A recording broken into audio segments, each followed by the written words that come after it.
A dark screen sets the mood, reminding everyone that no matter how important someone is, they all turn to ash eventually. The story starts off in a place called the Kingdom of Nirna, which is a rich country with plenty of resources tucked away in the northern part of the continent. The scene shifts to the royal castle at night, where all the lights are on because the graduation ceremony for the Royal Academy is finally happening. During the event, Prince Belvute speaks up and tells the whole crowd that he has something to say. Belvute stands tall on the stage and announces that from this moment on, he is officially calling off his engagement to a girl named Rona Ryath, which leaves everyone watching completely shocked. Rona stays perfectly calm and just asks if His Highness actually means what he's saying, and Belvute gets annoyed since she isn't even flinching. He tells her she's a woman with zero charm. Rona's eyes stay completely calm even after the insult. People have started calling her the heartless amethyst because of how cold she seems. Suddenly, her younger sister Lumina jumps in. She cries out to Belvute, begging him not to say such mean things about her big sister. Lumina grips her dress and looks down, acting like she's just heartbroken over how sad the whole situation has become. Belvute looks at her with a soft smile and tells Lumina she's way too kind-hearted for her own good. But then he turns back to Rona and starts laying into her. He accuses her of bullying Lumina just because Lumina's mother wasn't a noble. He keeps the insults coming, saying that even as a member of a count's family, she's been seen hanging out with commoners just to make money. He finishes his rant by shouting that there is absolutely no way a wicked woman like her could ever be fit to be the queen. Rona doesn't even argue, she just says she understands and asks to be excused so she can leave the party. Belvute is totally stunned by her reaction. He was expecting a fight or some tears, but he got nothing at all, so he loses his cool and yells after her, demanding to know if she seriously has nothing to say to defend herself. Rona keeps it short, telling him she doesn't care at all, and then adds that she's leaving all the paperwork for the breakup in his hands. She just turns around and walks out the massive doors while Belvute yells her name, trying to get a rise out of her. He stands there gritting his teeth, thinking about how cold she was and how she didn't show even a bit of heart right to the very end. Everyone at the party starts gossiping immediately. Some people are shocked she'd act like that, while others claim they knew something was off, so the nasty rumors about the girl who was supposed to be the queen start spreading like crazy and making everyone lose it. But that wasn't the end of it, because the very next day, a piece of news came out that was even more of a disaster. People are already excited to spread the word, with one guy saying he can't wait to tell everyone about the huge scandal. The news hits that the count's daughter, Rona Luce, died in a sudden accident. She's just lying there still, eyes open and vacant while people place white flowers around her head. Belvute looks like he's seen a ghost. He can't even process it, asking if she's seriously gone. Belvute lets out a heavy breath while slumped over in his chair, looking completely drained while the staff watches him from behind. He starts thinking that if he was going to end up dead anyway, then he really just wishes that Rona had died a lot sooner than she actually did. A voice calls him out, asking how he could even do such a thing, and it turns out the queen is lecturing him about the breakup, saying he should have used the right procedures instead of making a huge scene. The king backs her up, telling him that as the crown prince, he's got to take ownership of his words. Belvute puts a hand on his chest and says he understands, but as he turns to leave, he tells them he'll personally handle all the responsibility and the costs for canceling the engagement. He's actually convinced that what he did was a smart move that people should be praising, mostly because he's stuck on the idea that Rona was never the right fit to be a queen anyway. The legal side of things is actually pretty specific because usually, a person is only excused from getting permission or paying a massive fee if things go a certain way, especially since engagements in the Nirna kingdom are seen as serious legal contracts. Normally, if someone wanted to cancel the whole thing, they'd have to provide legal proof that both sides agree and pay a heavy fine. But there's a loophole, because it turns out that someone dying doesn't count as breaking the contract. So the paperwork for this specific annulment changes everything. All those formal documents and the official permission you'd usually need from the lords and the church just don't apply anymore. Belvute gets a dark look on his face and smirks, thinking to himself that this is honestly the best gift Rona ever could have left him. He starts thinking back to when they were just kids, remembering how she was always around and followed him everywhere he went. It all started when the king sat on his throne and told Count Luce that he did an incredible job in battle, offering him gold, a castle, or even weapons as a reward. The king went even further than that, telling the kneeling count that he'd even take his daughter in as the future queen, and the count was totally floored, saying it was the highest honor he could ever imagine for his family. The whole engagement started way back when Belvute was only 4 and Rona was just 3 years old. He even remembers giving her flowers when they were little kids, and they basically grew up side by side, going from dancing at formal parties to long hours studying together. Bellevue looks back on it now and realizes it's been 14 years since the whole thing began. He grips his chest tight, feeling the weight of all that time passing. He knows there wasn't exactly any deep love or real affection between them, but the years they spent together were still very real. He starts wondering when exactly things changed, when that feeling of being partners turned into this deep resentment he has for her. The truth is, Rona was just too good at everything she did. She was so perfect that it actually started to freak him out a little. No matter how much work he put in, she was always one step ahead of him, and it was just plain infuriating. Bellevue thinks back to how he was always terrified by Rona, how she looked so cold and divine, like she was way more grown-up than him. He clutches his head, admitting that he's just plain scared of even being around her. He starts spiraling, wondering if she's been secretly laughing at him this whole time because she thinks he's incompetent. But he stops himself and puts his hand down, deciding it doesn't matter anymore since he can finally get engaged to Lumina. Later on, at the Ryath estate, a maid rushes into the room to give Lumina the big news about what happened. Lumina looks completely shocked and asks if her sister is actually dead. She slowly brings her hands up to her face, acting like she's about to lose it. She covers her eyes and starts shaking, making it look like she's crying her heart out over the news. The maid looks down at her, calling it a total tragedy that her sister is gone. But behind her hands, Lumina is actually grinning like a psycho. She's thrilled that her pesky older sister is finally out of the way. Lumina looks like she's totally losing it, clutching her face with a crazy look in her eyes while thinking about how everything is finally hers. Keeping the act going in front of the maid, she buries her face in her hands and asks what could have possibly happened. The maid explains that the carriage was in a horrible accident, describing the whole thing as a total disaster. She goes on to say that Rona's face was so badly damaged they couldn't even recognize her, and she's too shaken to say another word. Lumina just tells her she understands and asks to be left alone for a while, acting like she's too heartbroken to talk. Once the room is empty, she just sits there in the silence, still pretending to cry just in case someone is watching. But then a creepy smirk crawls across her face as she starts laughing quietly to herself. She starts cheering and hugging a pillow, celebrating the fact that she actually pulled it off and can't believe how lucky she got. Rolling around on the bed, she brags about how Prince Bellevue and the entire family estate are finally hers for the taking. And staring up at the ceiling, she tells herself that from now on, absolutely no one is ever going to look down on her or her mother again.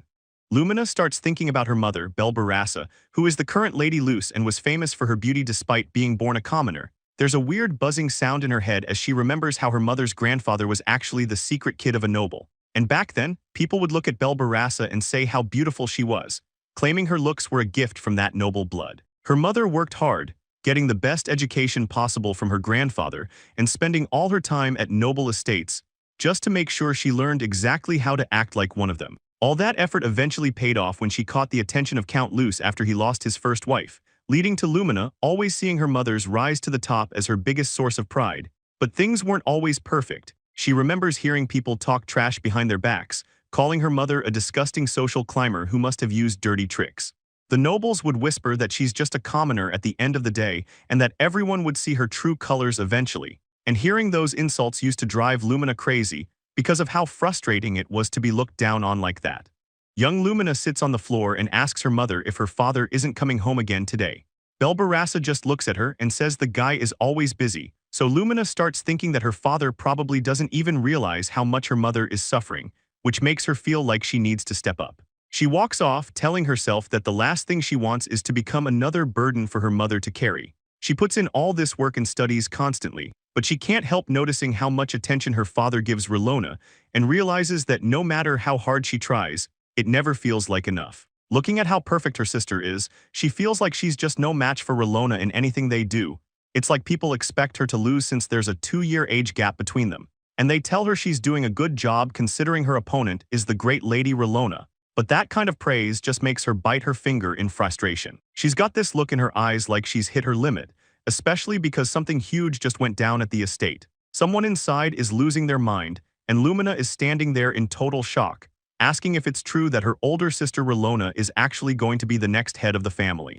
Rona starts explaining an old law that allows a firstborn child to hold 2 noble titles at the same time, as long as they marry into another house. Lumina is completely blindsided by this, shaking while she says she's never heard anything like that before. Rona stays calm and says even after she marries Lord Bellevue, she's keeping the crest of the House of Ruse, because she plans on having her own kid inherit the title of Count one day. Lumina can't even hide her shock, and someone starts yelling about how this is all happening despite the fact that Lumina is right there. Lumina sits by herself, trying to catch her breath after the intense memory. She gets this creepy look in her eyes and says it's too bad for her sister, but it's actually great for her that Rona is dead. She flips the switch back to her sweet act and starts cheering, telling everyone to hurry up so they can go see Lord Belbutte. Meanwhile, Belbutte is alone in his room, just staring at some papers like he's totally exhausted.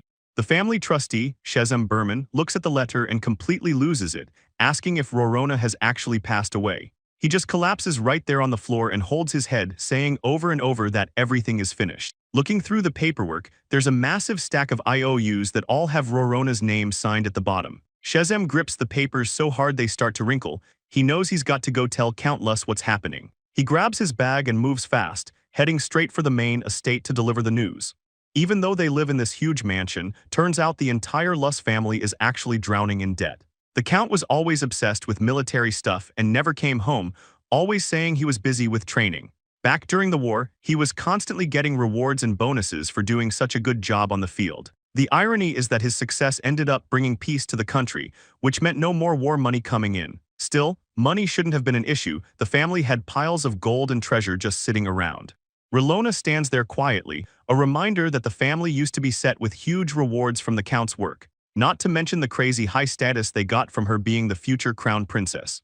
Shazam Berman rushes off, thinking to himself that the rest of the family doesn't have a clue. He's sweating and looks completely stressed out because nobody understands how bad things actually are. Looking back to 6 years ago, the problems were already starting to pile up. Shazam sat on a bench with his head in his hands, wondering what to do since they'd already spent the servants' wages. He's been trying his best to keep things afloat for 2 years, while the parents lived like there was no tomorrow. The Count just kept pouring every cent they had into his weird military hobbies and war games, while the Countess acted like she had a blank check, spending money on whatever she wanted without a care. Shazam stares off, knowing that when it all finally crashes down, he's the one who's going to take the fall. Shazam is sitting alone on a bench when he hears something nearby. He looks up and asks if someone is there as Rona steps out from the trees, looking concerned. She recognizes him and asks if he's feeling all right since he looks pretty rough. Shazam is totally shocked to see her and can barely get her name out because he's only ever seen her from a distance a few times. She's usually just a figure walking through the halls, but he knows her reputation as someone who doesn't waste the family's money or treat the help like dirt, making him feel overwhelmed. He can't believe a person like her is actually worried about him, and it hits him so hard that he just breaks down. He starts crying right there, calling out to her as all the stress finally catches up to him. After they sit together for a bit, Shazam explains the mess. He says he understands the situation, while Rona tells him she's sorry, showing him some real kindness. She looks at him with a serious face and puts her hand on his shoulder, then asks if he has a moment to spare. Shazam wipes away his tears and immediately says yes, ready to listen to whatever she needs. Shazam thinks back on the very next day, a day he says he'll never forget because he's sitting at his desk when Rona knocks, asking if he has a moment. He's caught off guard but tells her yes. The two of them sit down together to talk about the family's situation. Rona places a pouch of gold coins on the table, telling him to use it to pay the servants' wages, so Shazam completely loses it. He starts sweating, stuttering that he can't take it and asking where the money even came from. She looks him right in the eye and calmly explains that she sold off her jewelry and accessories, which really hits him. She tells Shazam that she's not going to let him carry this entire weight by himself anymore and promises that she's going to do everything she can to help him out. From that point on, Rona starts working directly with commoner merchants to make her own money, eventually getting to a point where she's contributing a steady amount to the family's estate every single month. Shazam's memory keeps going. He remembers that when the family had to fire their servants, Rona went out of her way to find every single one of them a new job so they wouldn't be left with nothing. And even when the family was forced to borrow more money, she used her own business ties to set up deals with really good terms. But the only reason those deals even went through was because the merchants trusted Rona's word and her reputation back in the present. Shazam stares at his hands and starts shaking, whispering Rona's name as he starts to spiral, thinking about how much everything hurts and how he's honestly terrified of what's going to happen to them now. He thinks back to when she sat with him on a bench and tried to comfort him, realizing her kindness is the only thing that's been holding him together. And without her around, he won't know what to do at all. He just sits there with his face in his hands, completely broken by the thought of her actually being gone. A lone carriage travels down a bumpy dirt road through the middle of the forest. At the royal palace, Lumina rushes in looking totally panicked and reaches out to Prince Belbutte. She tells him something's going on with her sister, and the staff nearby look just as stressed, with one maid looking like she's about to cry. Bellevue looks at Lumina and says he was actually shocked when he heard the news, but he asks her what exactly happened. Lumina tells him that even she doesn't know the full story yet, because apparently her sister just disappeared somewhere right after leaving the ceremony, and the real problem is that she didn't even come home last night. Bellevue gets this serious look on his face and says he hasn't seen any reports about her being missing, and he points out that a situation like this usually means they need to file an official search request with the House of Lords. Lumina explains that after the huge scene at the party, they just assumed her sister was out somewhere trying to distract herself, especially since their father was away too. Bellevue just listens as the weight of the situation starts to sink in. Standing by a parked carriage, Bellevue asks if anyone actually knows where Rona was headed, but Lumina tells him they don't have a clue, though some witnesses did spot her sister's carriage. Apparently, people saw the carriage speeding toward the edge of town right after the ceremony ended. Lumina looks pretty upset and wonders if the shock of the breakup was just too much, making Rona drive off without a plan. Bellevue looks her right in the eye with a serious expression and asks if that's really what happened, because he wants to know if it's true that the news of an accident only came out this morning. Lumina confirms it, explaining that guards found their family's horse wandering alone on the outskirts of the capital, which makes Bellevue ask if it really was just the horse. She says the whole thing felt suspicious to her, so she started looking into the path the carriage took, and eventually, they found the carriage flipped over on the side of the road with blood nearby. Lumina completely loses it and starts crying, looking totally devastated by what they found. Bellevue pulls Lumina into a tight hug and yells out her name as she breaks down, while she just leans into him, crying and quietly saying his name. It's crazy because even when her engagement was suddenly called off like that, Rona never lost her cool or looked upset for even a second. She just stayed perfectly composed and beautiful through the whole mess. But despite how strong she acted, the narration makes it clear that Rona is gone now. Lumina starts asking if this whole situation was actually just an accident, because she heard the carriage flipped over when the horses swerved to avoid hitting something. The driver managed to survive the crash, but her sister ended up getting crushed. The carriage frame just came down on her, and Lumina can't even handle the thought of it. Bellevue just holds Lumina close, trying to comfort her while she breaks down. She looks up at him and asks what's supposed to happen now that everything's changed. Bellevue explains that for the time being, they have to go through a mourning period. Plus, there's still a whole lot of stuff to investigate and official procedures to wrap up. He tells her straight up that it's probably best if they don't see each other for a while, which clearly hits Lumina hard as she just stares back at him in total shock. Bellevue doesn't budge, keeping a serious look on his face while he repeats that there's really nothing they can do about the situation right now. He grabs her hands and says he's sending guards with her, so she better be home by sunset, promising to get a messenger sent over to her place as early as tomorrow. Lumina looks down, looking pretty shaken up as she tells the prince she understands and will do what he says. So the prince stands by the window while some loud crashing sounds ring out through the empty room, and he just clenches his fists tight, clearly trying to hold back whatever he's feeling right now. But he tells himself that everything is fine and there shouldn't be any problems with the way things are going. Moving on, we see Heel standing among broken shards as the thought of everyone involved crosses her mind, leading to all these memories of Shazam. The prince, Lumina, and her parents flashing through the broken glass like Rona is standing there asking them if they're actually happy now that she's gone for good. The prince stays sitting by the window in the dark, just staring out at nothing while he lets out this long, heavy sigh because of the stress of everything that just went down. And the reality finally sets in that Rona really isn't part of this world anymore. Rona lies back with her eyes closed, holding a letter tight against her chest as she thinks about the mountain of work she's got ahead of her. Prince Bellevue looks off with a cold stare. He's convinced everything he's doing is for the sake of a bright future with Lumina, but the story shifts back to several years ago when a much younger Lumina was running around with a huge smile, calling out for her big sister. Rona is standing there in a fancy ball gown, looking down at her little sister and telling her she isn't even supposed to be here yet. Lumina just pouts, looking all annoyed as she tells her sister she only came because she wanted to celebrate her big debutante ball, and Rona lets out a sigh, calling her a handful before turning to introduce her little sister to Lord Bellevue for the very first time. Lumina puts on her best smile and blushes, telling the prince it's a total pleasure to meet him while introducing herself as Lumina Reus. Bellevue just stands there looking at her. It's the moment they first met, and he's clearly paying attention to the kid.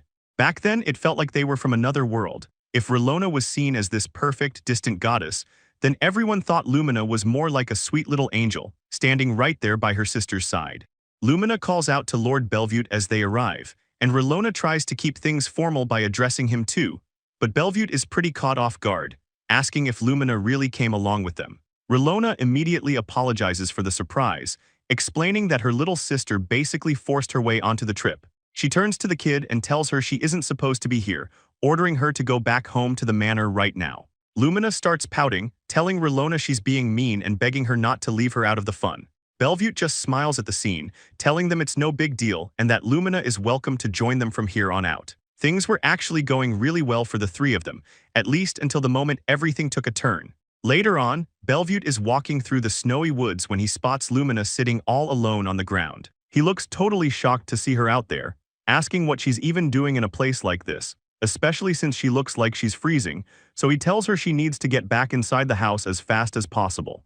Lumina looks down at the snow, acting all sad while telling Bellevue that she just can't do things as well as her sister can, and she follows that up by saying she's pretty sure she's going to get in trouble the second she gets back home. Bellevue kneels down to wrap his coat around her, asking who could even think about yelling at a girl as cute as her, but Lumina just starts shaking under the coat, looking like she's about to reveal something really dark. He looks down and sees these long, nasty scars covering her skin. Bellevue looks totally sick to his stomach, asking if those marks are actually from a whip. Lumina tells him that when they're alone, Rona treats her like this just because she's the daughter of the second wife and a total good-for-nothing. His eyes go wide as it starts to sink in that the girl he knows as Rona could actually be capable of something so messed up.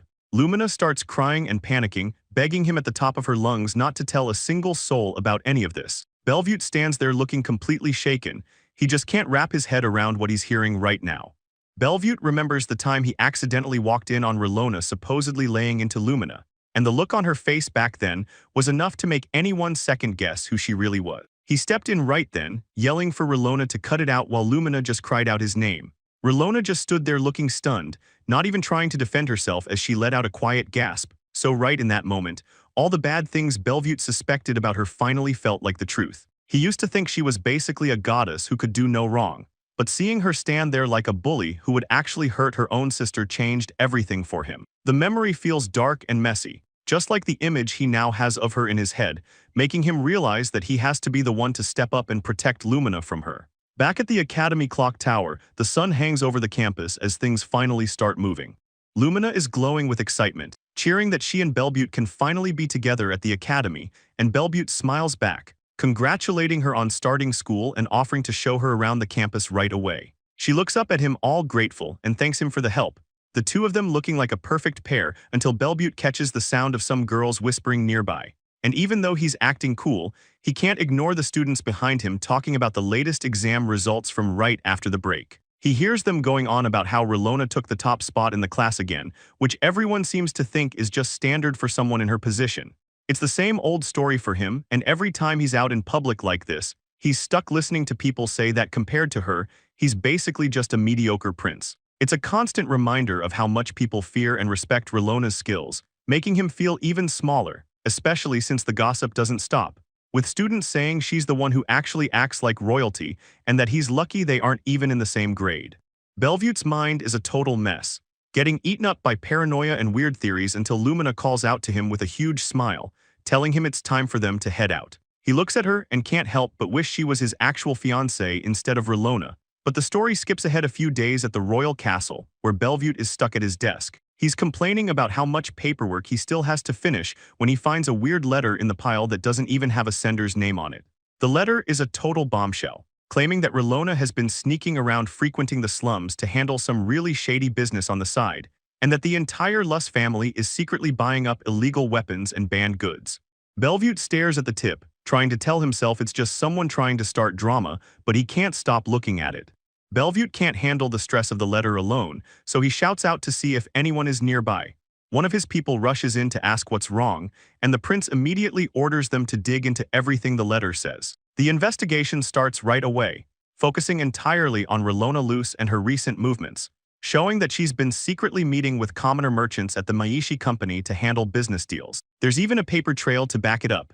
The report points out several invoice copies as proof, but the dirt doesn't stop with her, because the investigators also find info on Count Luce buying up weapons while his wife, Berbereza, has apparently been out getting her hands on all kinds of illegal contraband. Bellevue sits alone in his office late at night, slumped over his desk while the weight of it all hits him. He eventually snaps and yells about how stupid this all is, he just can't believe it. To him, the biggest issue is that an unmarried noble girl would even think about hanging out in the same places as commoner guys.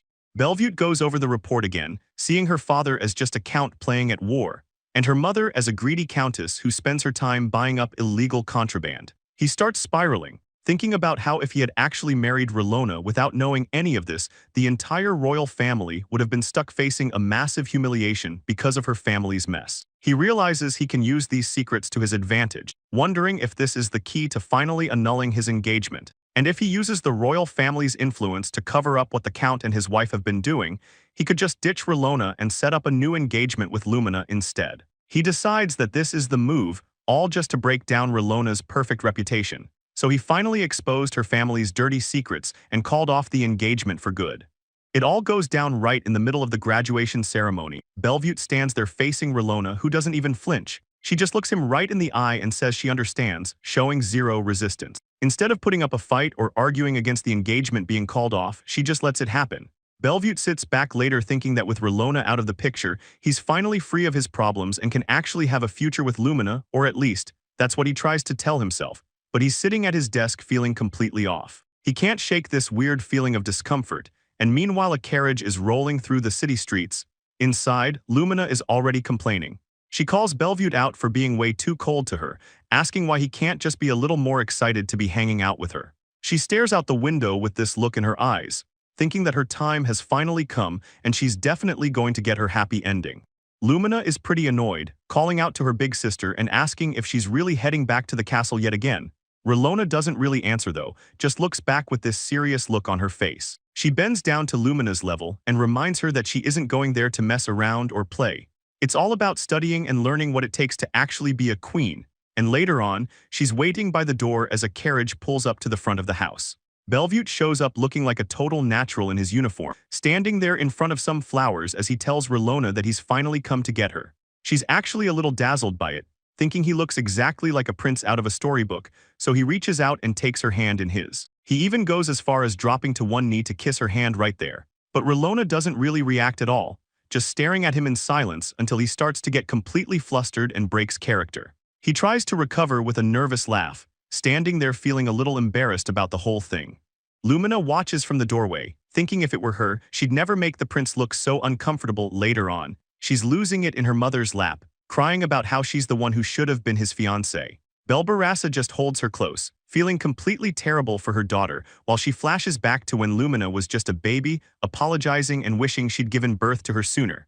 Because when the engagement offer originally showed up, Lumina wasn't even old enough to be baptized yet. Since she was so young, she wasn't even on the books as an official noble, so her mom tells her not to worry, since Rona will probably just let her inherit the house as a backup anyway. Lumina doesn't care about the money or the house though. All she can think about is having the prince for herself and being the one in that wedding dress. Since she wasn't going to get the house either way, she decides it's time to finally take action. Lumina keeps telling herself that Rona doesn't actually love Prince Bellevue, and since the prince is so confused by Rona's cold attitude, Lumina thinks she sees an opening, which is why she decides it's finally time to make her move and declares to herself that she isn't going to keep her feelings for him a secret anymore. Later on, Lumina is in her room when something outside catches her eye. The wind blows through the window during this weirdly tense moment. She starts daydreaming about Bellevue calling her name with that soft look on his face, making her heart race until a sudden jolt inside her carriage snaps her back to reality. She yells out to ask what the big idea is, but the driver just apologizes and says a dog ran out in front of them, though Lumina doesn't care and tells him to be more careful. Lumina stands by the window staring out at the massive building nearby, and she can't stop thinking about how her sister's body is still just sitting there, realizing she's going to have to go and get her back at some point. But mostly she's just confused why the people in charge haven't found a cause for the accident yet. The scene shifts quickly with a sudden, sharp motion, as Lumina clutches the curtains, telling herself her sister is dead and asking if that's not enough. Meanwhile, over at the Roos family villa, the guards are out in the courtyard going through their usual combat training when the news finally reaches Count Roos, who asks if Rona is actually dead. He looks completely caught off guard and demands to know what the hell is going on. Count Roos loses his temper, yelling that it's all nonsense and asking the messenger if he wants to get killed right where he stands, but the guy is terrified, shaking as he insists it's the truth and holds out the official death certificate. Roos reaches out and rips the paper from the guy's hands, taking a second to actually look at the handwriting on the document. He stares at the words as the weight of it all finally hits him. The guy just breaks down, falling to his knees and screaming Rorona's name over and over, thinking about how beautiful his daughter was and how she'd already managed to survive so much in the past. His world feels like it's completely shattering, lighting into a memory of better days when he was a war hero, with everyone cheering that the Empire was safe as long as he was around. And he remembers coming back to his wife waiting at the stairs, holding their baby and welcoming him home. He looks back at how the happy life they had, his wife, his baby girl and himself, ended way too fast. The memory turns dark, showing the little girl watching as blood drips down right in front of her, and Luce is right there, holding his wife's body and screaming because he's lost her for good. Word got around that bandits from the war broke into his place and killed his wife, even though Rorona had just been born, making everyone feel bad for the guy. But he couldn't stand it, asking himself if he was really just some pitiful guy to them, while people kept gossiping about how he'd been struggling ever since his wife passed away. He was constantly losing his temper and wrecking rooms, leading people to think he'd never find any real peace again. Instead of holding him accountable, everyone just felt sorry for him, spoiling him and treating him like he was fragile. Back in the present, he's totally falling apart on the floor, clutching his face and just yelling Rorona's name over and over, completely destroyed by the news. Luce is spiraling, thinking about how he just wants things to go back to how they were, wanting to be pampered once again, and he starts yelling for everyone to take pity on him. People in the crowd watch him break down, talking about how tragic this is for the Count. One guy even starts wiping away tears because the sight is so sad, while Luce is secretly thinking about how he's finally going to get spoiled again. Someone else is standing nearby, just watching the boots on the floor as the guy sees the whole mess. He spots the crowd surrounding the Count on his knees and just lets out a quiet sigh, looking at the scene with a serious face and saying that this whole situation is honestly just awful. The truth is, Luce was only ever happy as long as there was a war going on, because that was enough for him. Back then, everyone was cheering his name and holding up banners for his glory while he rode through on his horse. And he was getting all the fame and money he could ever want. But all those rewards and the respect he had were strictly because of the war and nothing else.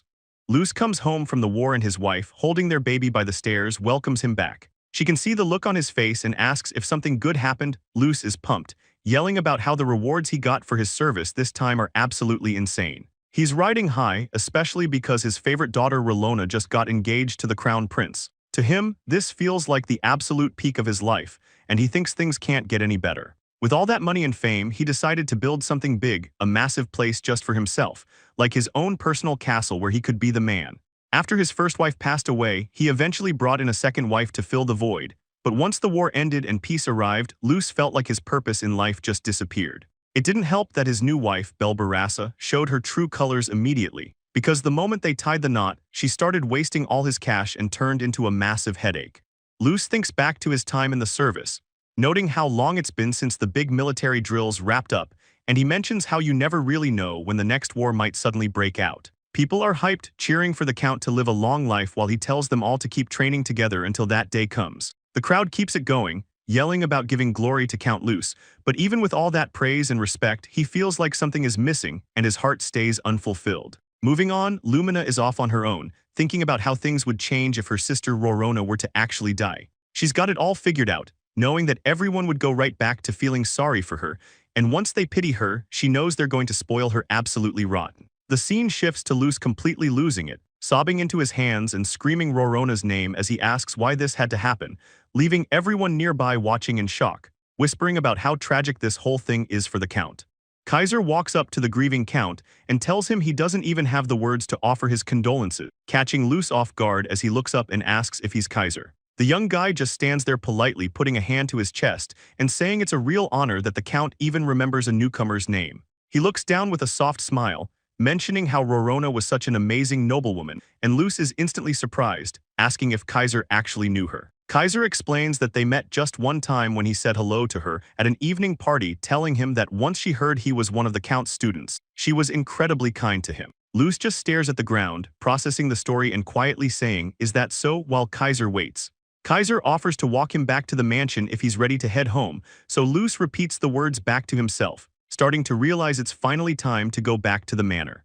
Kaiser looks off to the side, casually suggesting that they should probably just focus on getting Lady Rorona's memorial ready. Luce completely loses his cool, yelling about how he's the one stuck arranging the funeral and dealing with a massive pile of paperwork. He stands there shaking with his teeth gritted, looking like he's about to snap from the stress. He eventually just walks away, telling himself that if this whole mess was going to happen anyway, he really wishes she'd at least died after she became the crown princess instead.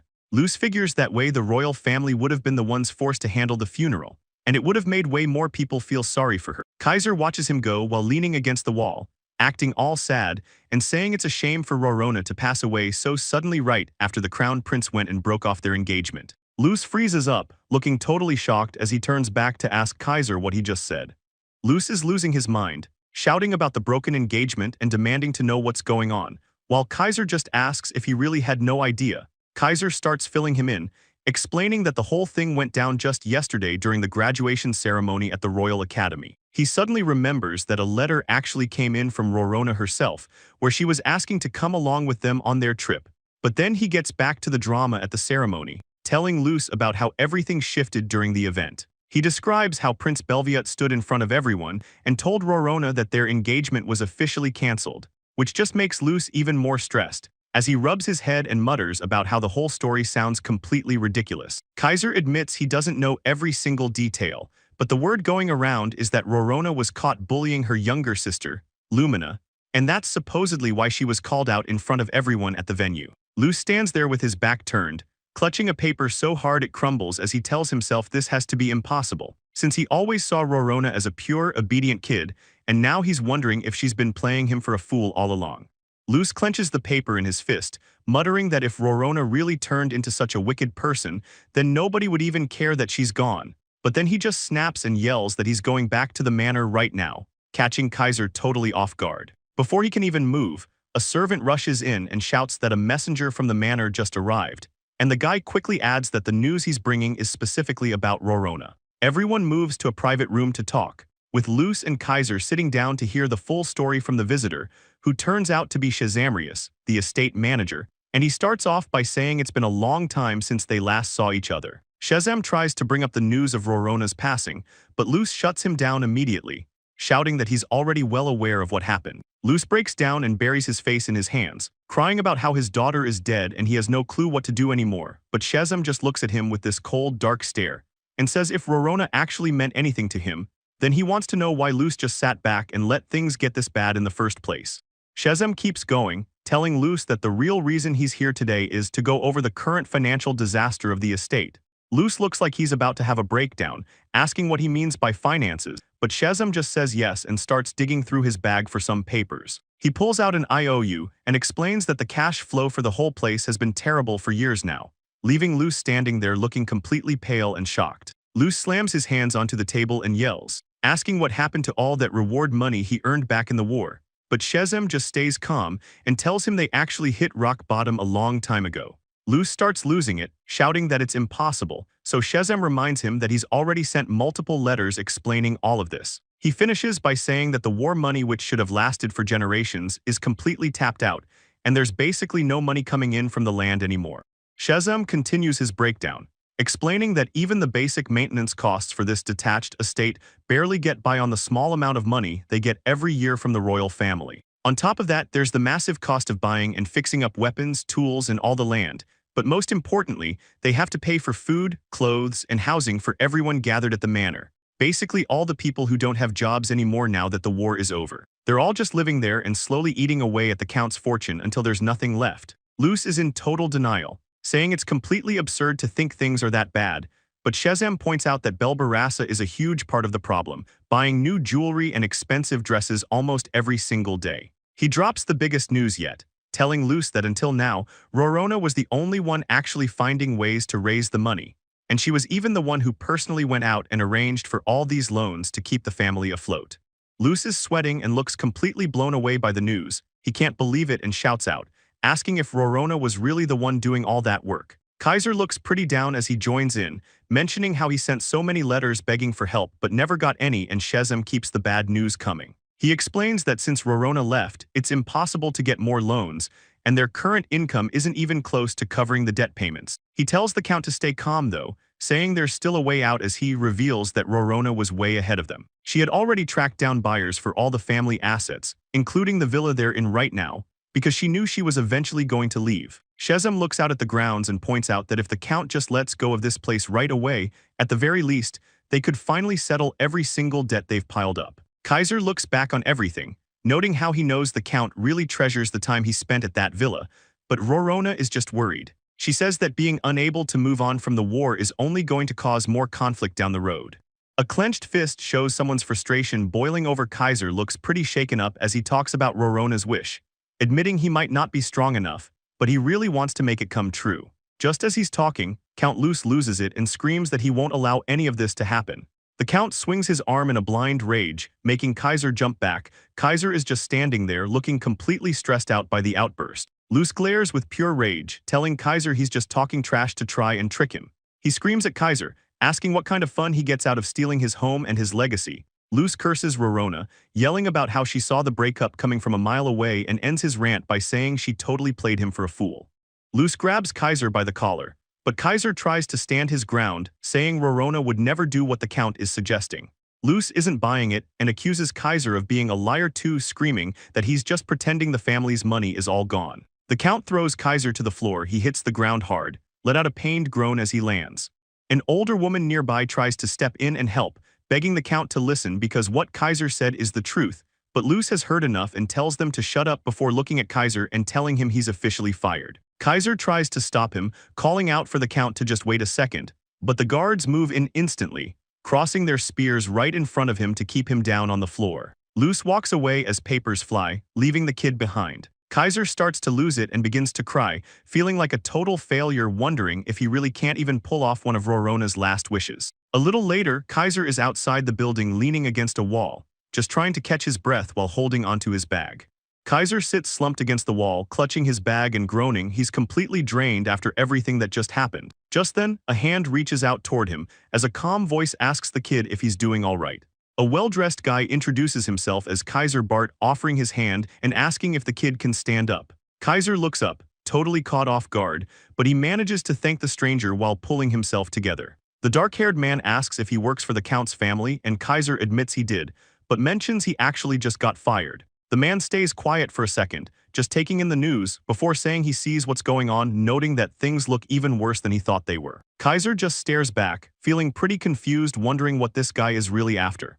The stranger asks if he'd be up for a quick chat, keeping things polite and friendly, and then adds that he's pretty sure this will turn out to be a good deal for both of them. The story moves over to the busy commercial district of the royal capital, where an older man wearing a monocle is busy reading through the latest news. He's looking at an extra edition about Prince Belbute's fiancée, Rona Luce, and the headline states that she actually died out on the edge of the city. The article even wonders if it happened because she was so shocked about her engagement being cancelled. But seeing this just makes the guy start laughing like he's won the lottery. Zelio, the chairman of his own company, cheers because with her gone, he finally has total control of everything.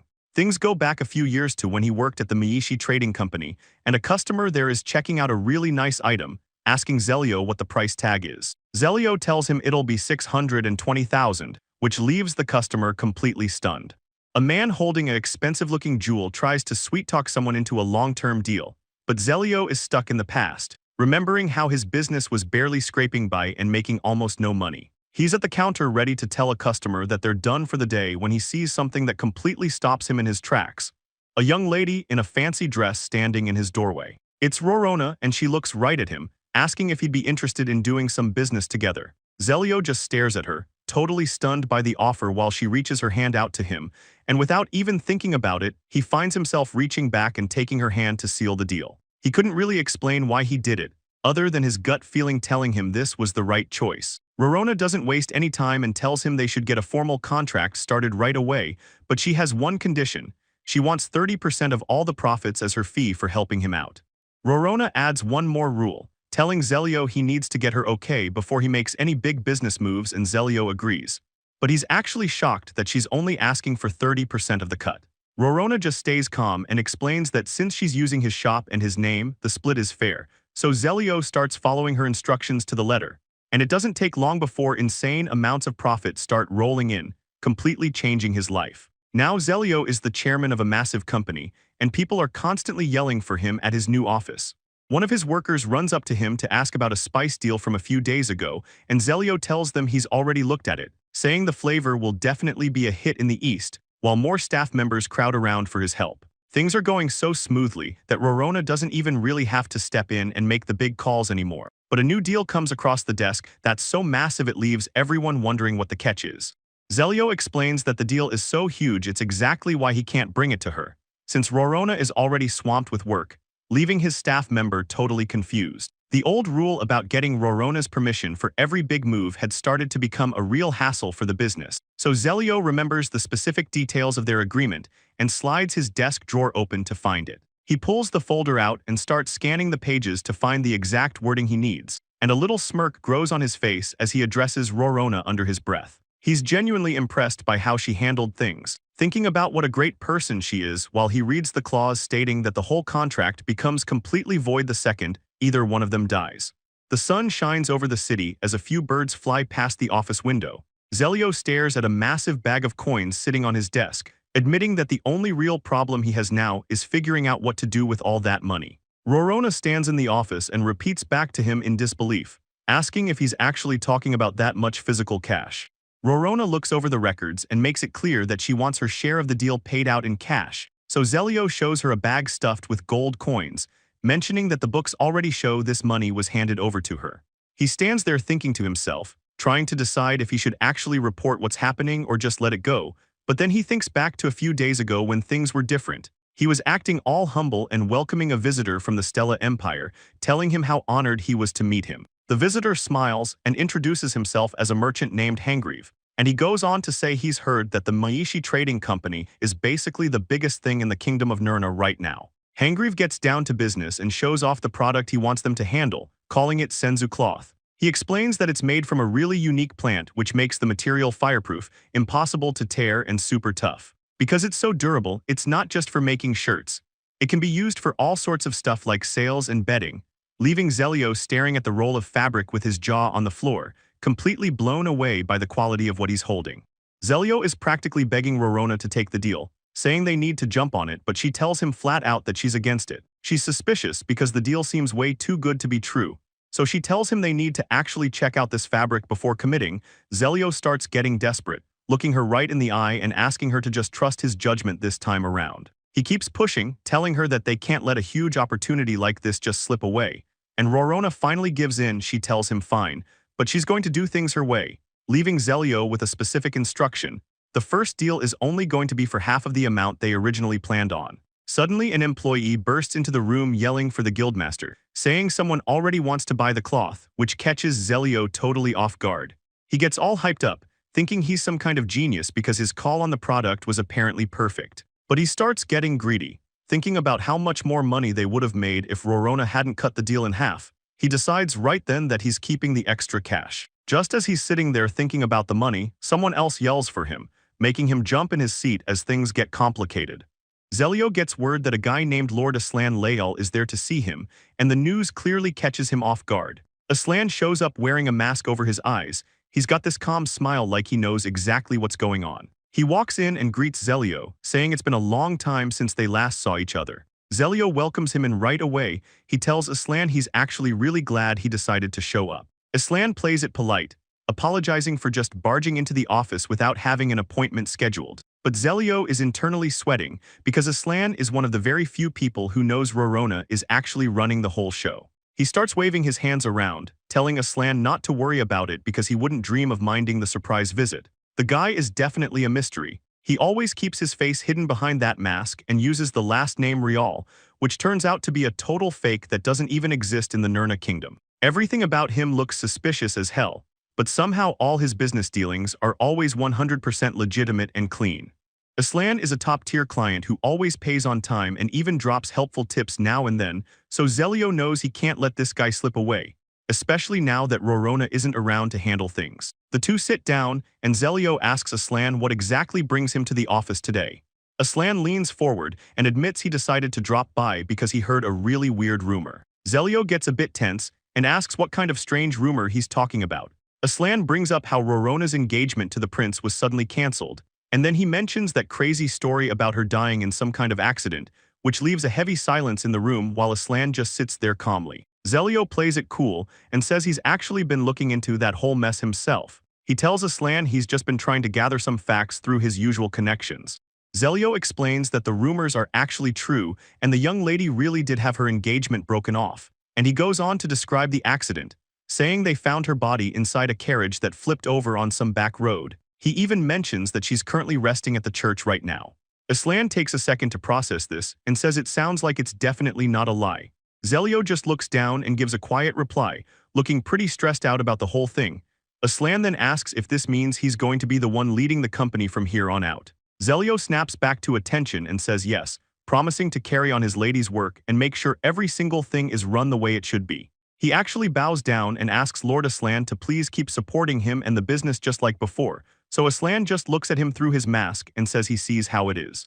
Aslan sits back and notes how the company hasn't missed a beat even with Rona gone, which he finds pretty impressive, though he laughs and mentions that Zelio's acting surprisingly cold considering they lost the actual pillar of the whole business. Zelio starts to stumble over his words and tries to come up with an answer, but Aslan asks if it's a bit heartless to keep the truth about Rona's business dealings from the Roos family. This makes Zelio think back to when he found out the Count was in financial trouble and begged Rona to use his own share of the money to settle the debts right away. Rona just looked at him and said she appreciated the offer, but she told him she'd handle her family's affairs herself and that he should just keep what he earned. Back in the present, Zelio looks completely drained as he quietly says her name, so Aslan finally puts it together that all the money is actually being sent to the Count's family. Aslan sits across from Zelio, staying quiet while the tension builds. Zelio asks if Aslan came all this way just because he's worried about how the company is doing. Aslan admits that was part of it, but then he says there's something else he's actually after. Zelio looks down at the desk, clearly thrown off by what's happening in front of him. Zelio can't even finish his sentence when he sees a bag full of massive, sparkling diamonds. Aslan gets straight to the point and says he wants to buy every bit of information Zelio has on Rona. Zelio just stands there staring at the payment, looking like he's having a hard time processing the offer.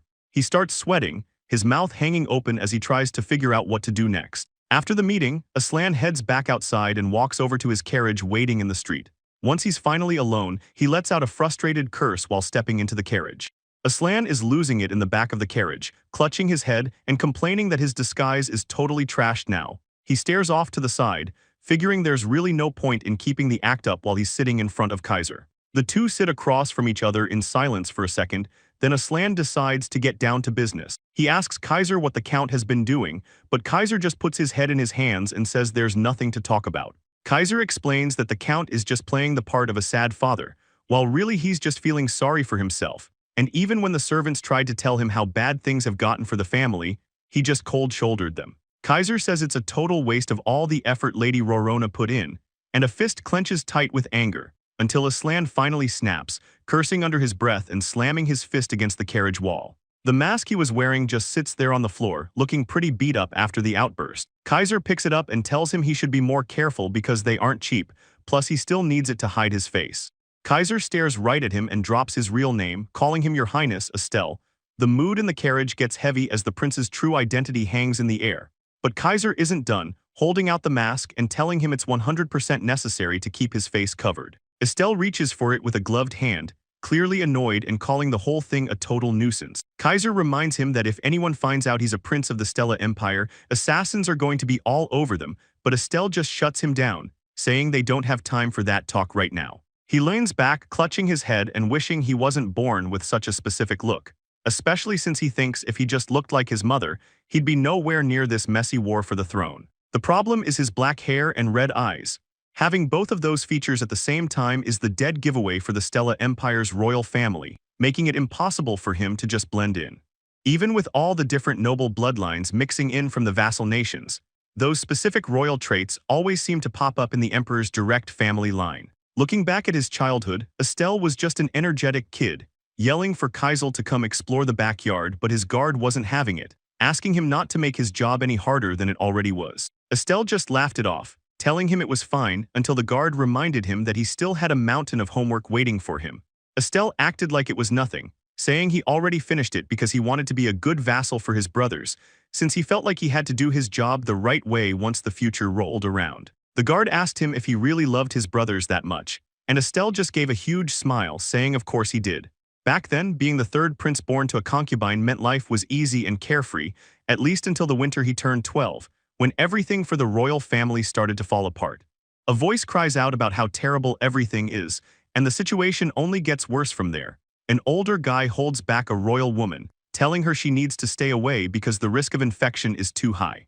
Estelle is completely losing it, crying and asking his brother why this had to happen as he watches the life fade away right in front of him. The king eventually tells Estelle that he's now the top candidate to take over the throne, since both of his older brothers died from sickness, one right after the other. With the younger princes still being just kids, the weight of the future falls on him, and Estelle just looks down and quietly says yes to the lady in charge. Just when things couldn't get any darker, his mother collapses right on the floor. Estelle rushes over and grabs her, screaming for his mother as his whole world falls apart.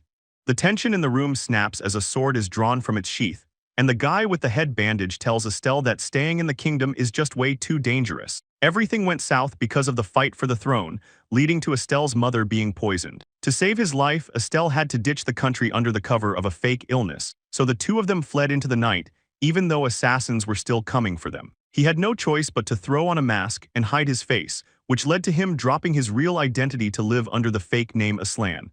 Estelle stands there in silence for a second before quietly asking why this happened. He grips his legs tightly, trying to hold back his frustration as he sits there completely crushed, asking why Rona had to be the one to die.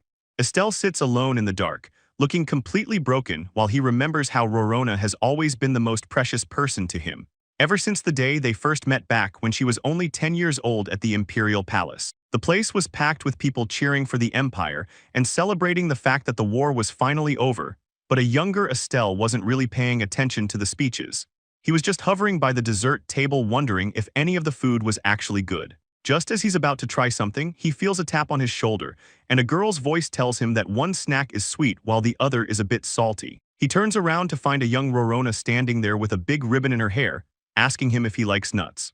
He just stares at her, totally caught off guard by her bright violet eyes as they look right back at him, and since he doesn't say anything, she tilts her head and asks if she messed up by suggesting the nuts. Estelle completely panics and shouts that he actually loves them, getting all worked up just to make sure she doesn't think he's upset. He realizes he's making a scene as the adults nearby start staring at them, leaving him standing there feeling awkward while Rona just watches him.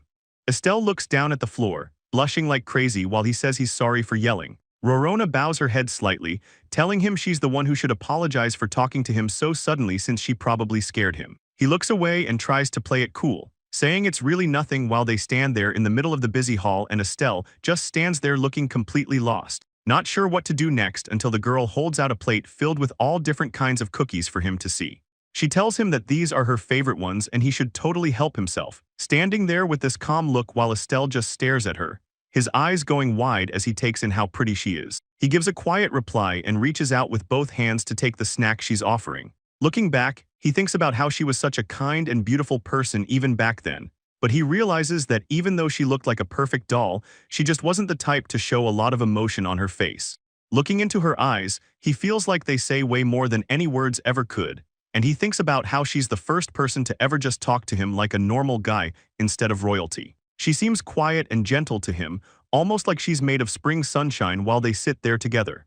Estelle finally finds his voice and asks her if she'd mind telling him what her name is. She stands up and gives a polite bow, apologizing for not introducing herself sooner and saying her name is Rona Rius. She looks right at him and says it's a total honor to finally meet Prince Estelle properly. Estelle is surprised and asks if she knew who he was the whole time, so she admits she was listening to his earlier conversation. He wonders who could have been talking about him when Belbutte suddenly shows up behind them, saying he finally found where she was hiding out. Belbutte walks right up and asks the prince if his fiancé did anything clumsy while he was gone. Estelle grips the empty plate in his lap, the word fiancé just hanging in the air while it finally clicks for him, and he says out loud that he gets it now. She's engaged to Prince Belbutte. Rona looks back at him with a calm face and simply confirms that's the case, which just leaves Estelle staring at her, looking completely crushed by the news. Thinking back, he feels like he could see this quiet sense of trust in her eyes, and he realizes she's just accepted that marrying Belbutte is how things are supposed to be. Estelle looks down to hide his face, barely getting out the words that he understands. Everything that followed after that point is basically just a huge blur in his head, and even after he went back home totally heartbroken, he couldn't stop the memories because every time he saw a plate of cookies, he was immediately reminded of Rona. Every time the violet season came around, Estelle couldn't help but think of Rona's clear eyes while back in the present. Prince Belbutte is looking pretty rough. Kaiser Bart tries to get his attention by calling out to him, but the prince just lets out a long, tired sigh, clearly stuck in his own head. He starts talking about how pathetic he is for never realizing that Rona didn't even want to be the crown princess, which leads Estelle to think back to the night of the party. Looking at the crowd, he remembers that Rona looked so dignified even while her entire life was being flipped upside down. Estelle had actually heard some inside info that the prince was going to dump her, so he'd planned to jump in and propose to her himself right then and there. But everything happened so fast that he couldn't even move, leaving him just standing there watching. Now, he figures his best move is to just stay patient and wait for the official annulment to go through. Aslan mentions he's been getting ready for this for ages, and waiting just a little longer doesn't bother him at all. He thinks back on the feelings he's kept inside for so long while looking at Rona, realizing that even if he's not sure she'll actually take him back, he can finally be honest about how he feels. He remembers the moment his first love was taken away from him and how it felt like everything changed in an instant. Kaiser Bart breaks the silence, asking what his next move is going to be.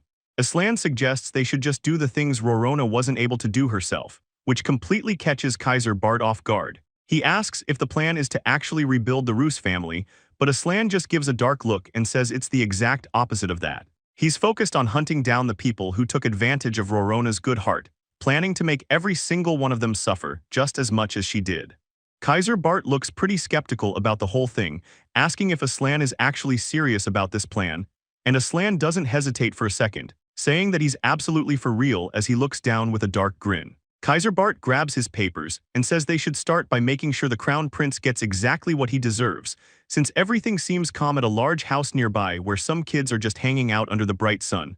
One of the younger boys stands outside holding a ball, looking like he's waiting for something to happen. A woman asks why he's making so much noise, so the kid asks her if she is still not awake yet.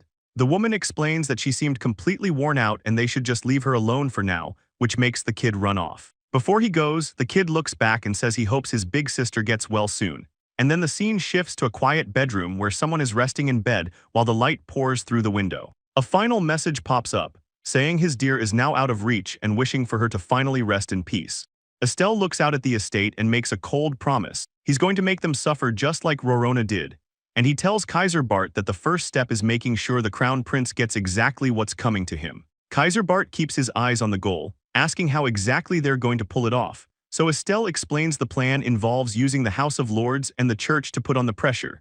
He turns to Kaiser Bart and asks if he can get moving on those preparations right this second. Kaiser Bart bows deeply, telling Estelle that he'll do exactly as His Highness commands. The sun goes down over the quiet mansion as the clouds roll in for the night. Estelle stands alone by a massive window, looking out at the darkness while thinking back to 2 years ago. He looked way more stressed back then, clearly dealing with something heavy, like the fact that returning to the Stella Empire wasn't going to be an option for a long time. Estelle realizes he can't go out looking like a prince, so he's told he needs a total disguise. His black hair and red eyes are dead giveaways for Stella royalty in this kingdom, making it necessary to dye his hair a plain brown color. Along with the hair change, he has to cover up those recognizable eyes with a pair of thick glasses, and once the look is set, Kaiser Bart stands by as the final touches are made. Estelle looks in the mirror and hears that his life as a prince is over for now. From today on, his name is Al. He spends the next 2 years laying low in the Nirna kingdom, just stuck in that house. To him, those days weren't even about living. He was basically just staying alive and nothing else. He stares at his reflection in the glass, barely recognizing the guy looking back and wondering who he's even supposed to be, while Kaiser Bart watches him from the shadows, seeing his friend struggle with the new identity. The man with the cape leads Al through the hall, mentioning how nice the weather is today. But Al is stuck in his own head thinking about Kaisel and everything he's left behind. His eyes look sharp behind those new glasses, taking in every detail of this new life. They head out to a massive field of flowers that stretches out forever. While someone stays back with the horse, Al just stares out at the bright landscape. He looks down at the ground where a patch of violets is growing, and seeing them seems to trigger a specific memory for him. Al turns to his companion and asks if he can just have a moment to himself. The man stays quiet for a second before nodding, telling Al he'll take the horse for a ride while he waits. Once he's finally alone, Al drops down and kneels among the flowers. The image of Rona flashes in his mind, and he can't help but think her name as he stays there in the field. Suddenly, a voice comes from right behind him saying good day, catching him completely off guard. Al stops moving and realizes he knows that voice from somewhere, making his heart race. Rona looks down at the flowers in her hands and mentions how beautiful they are. While Al watches her, Al is completely frozen. Gasping as he realizes he's looking right at Rona from his past, one of the maids calls out from under a tree in the distance, telling Rona not to wander off too far, but Al just stares at the girl in front of him, wondering if he's actually stuck in some kind of convenient dream. Rona turns her head to look at him, catching his eye and making him jump a little. She asks if he's looking for something and Al just stammers. Unable to get a real word out, Rona explains that she dropped the string she was using to tie her bouquet together. So Al tells her to wait a second while he reaches down to his own shoe. And then he holds out his own shoelace and tells her she can have this string for her flowers. Rona starts to worry about his shoes being messed up, but Al tells her not to sweat it since he just won't run. Al holds out his shoelace and Rona reaches out to take the string. She thanks him with a soft smile while Al just stands there, totally focused on her. Al tells her his name and that he lives nearby, then asks her who she is and she gets a bit shy, telling him her name is Lorna and she's staying at a nearby villa. Al notices right away that she's using a fake name, making him think she might have some secrets of her own. He tries to keep things casual by talking about how nice the spring flowers are, especially the violets. So using the names Al and Lorna to hide who they really were, the two of them started meeting up in that same flower field all the time, just hanging out and talking about pretty much everything under the sun while sitting in the grass. They'd spend the day sharing things like their favorite flowers and the books they loved to read. It's just a quiet, gentle time for them where things like rank and status don't even matter. Lorna looks out at the view and tells Al she really loves this place, and especially the time they spend together. Al gets a bit flustered and says he feels the same way, and looking out over the field, he realizes that he's really grown to love this spot. Lorna tells him he's a really kind person, so he must have come from a great family, but Al just looks down and says they were actually too good for someone like him. Lorna catches the way he used the past tense and asks what he means by were, and he tells her flat out that he doesn't have anyone left to call family. Al starts opening up, telling her he was actually born in the Stella Empire, and he says his brothers and his mother are all gone now. Al finishes his story by saying there just isn't a place for him back home anymore. They sit there in the grass for a second, and then Rona starts to speak up, telling Al that he's actually just like her since neither of them has anyone they can really call family. Al asks if she's alone too, but Rona clarifies that her family is actually still alive. Unlike his, it's just that her father and stepmother don't care about her at all, and they don't even eat together. They sit quietly looking out at the view while Al tells her that sounds incredibly lonely, but Rona just looks down and tells him she doesn't think it's like that. She says she's simply gotten used to the way things are after all this time. Rona goes on to explain how since the day she was born, every little thing was decided for her, and because of that, she never got the chance to choose anything for herself. Al just stares at Rona, really taking in everything she's saying while she looks down at the grass, saying it can't be helped because that's just the way things are, but then she admits that lately, she's started to feel a little tired of it all. Hearing that, Al reaches out and puts a hand on her shoulder to comfort her, and as Rona looks up at him with shimmering eyes, they just lock eyes for a second. He starts gently patting her head, which catches her off guard since she says it's her first time ever being petted like that, and it actually kind of tickles. Rona gives him a soft smile and thanks him, saying she's really happy they could talk. So Al smiles back and tells her he feels the same way, but deep down he's just thinking about how powerless he feels in this situation. Al is stuck in his head, thinking about how he doesn't have the guts or the power to just pull Rona away from all the trouble she's in. And breaking the silence, he calls her by her nickname Rona. He tells her that while she thinks he's a nice guy, he feels like he's just being weak. But then he looks her in the eye and says she's actually the one who is truly kind. Rona is caught off guard by that and asks if he really means her. So Al explains that after spending time together, he's realized just how good of a person she really is. He tells her that's why he's sure she can keep her head held high, even if her whole life has already been planned out by others. Then he tells her straight up that he really respects her. Rona can barely believe it and asks if he really respects her, but Al just smiles and says he always will before telling her he'll see her tomorrow. And as he looks at her one last time, something seems to click in his mind. Rona looks like she's about to break down, her eyes welling up with tears as Al catches a glimpse of her face and is completely stunned by how sad she looks.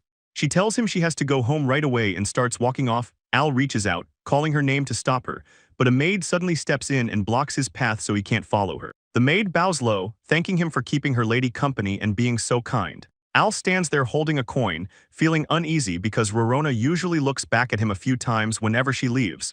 But on this day, she doesn't look back even once as she disappears into the distance. The next day rolls around and Al waits for her at the flower garden, but she never shows up. She doesn't come the day after that either, or even the day after that. Later on, Kaiser Bart shows up, and tells Al the word is that Rona only came to town to sell a villa. Al stands there with his groceries, while Kaiser Bart asks if Rona really sold a villa. Turns out, she gave up her late mother's memento just to cover for the crazy amount of money her father and stepmother have been blowing through lately. Al looks down at the coin in his hand, thinking about everything she's going through, and he realizes she's only 12, yet she's already giving up the things she loves most just to help her family, and it makes him see her as such a noble and strong person for taking all that on herself. He clenches his fist with a new look in his eye. He's not just going to sit around anymore because he's decided he needs to become a man who's actually worthy of someone like her. He yells out in frustration and makes a promise to himself. He's going back to the Empire to get the power he needs to protect his life and his name. His goal is to finally be someone who can stand right next to her and speak to her as an equal, and he's going to make sure he's ready for that moment by the time they meet again as Estelle. Estelle stands alone in the quiet room, looking out the tall window as the night sets in, and he holds up a single coin, letting the light of the crescent moon hit the metal just right. He looks at a ring box in his hand, saying he only worked this hard because of her and even started his business just to see her again.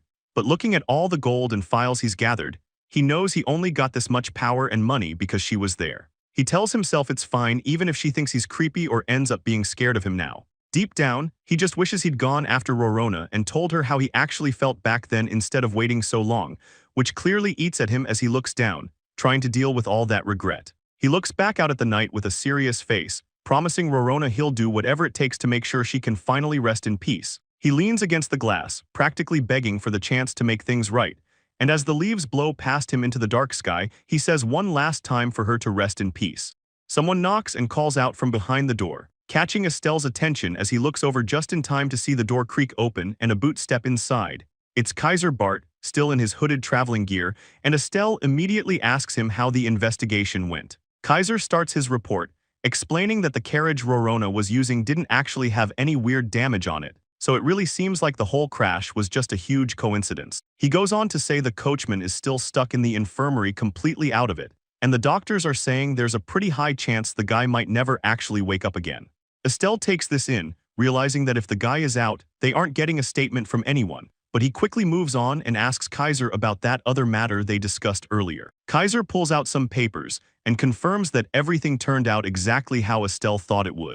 Kaiser Bart stands there looking ready for whatever comes next, his eyes showing he's focused on the plan. Meanwhile, deep inside the walls of the royal castle, Bellevue is starting to completely lose his cool, screaming about how Rona is dead and shaking as he looks at the papers in front of him. He yells out, asking if they're actually serious about a penalty for breaking the engagement. He keeps demanding to know what's going on since he's sure Rona is gone, but then he looks down and shouts about the invoice he's holding. One of the men tells him to calm down and look closer at the documents. The messenger from the House of Lords explains that these are just claims for medical bills and some payouts. Since his group makes sure the royals don't just do whatever they want, he tells the prince he really doesn't understand how these things work.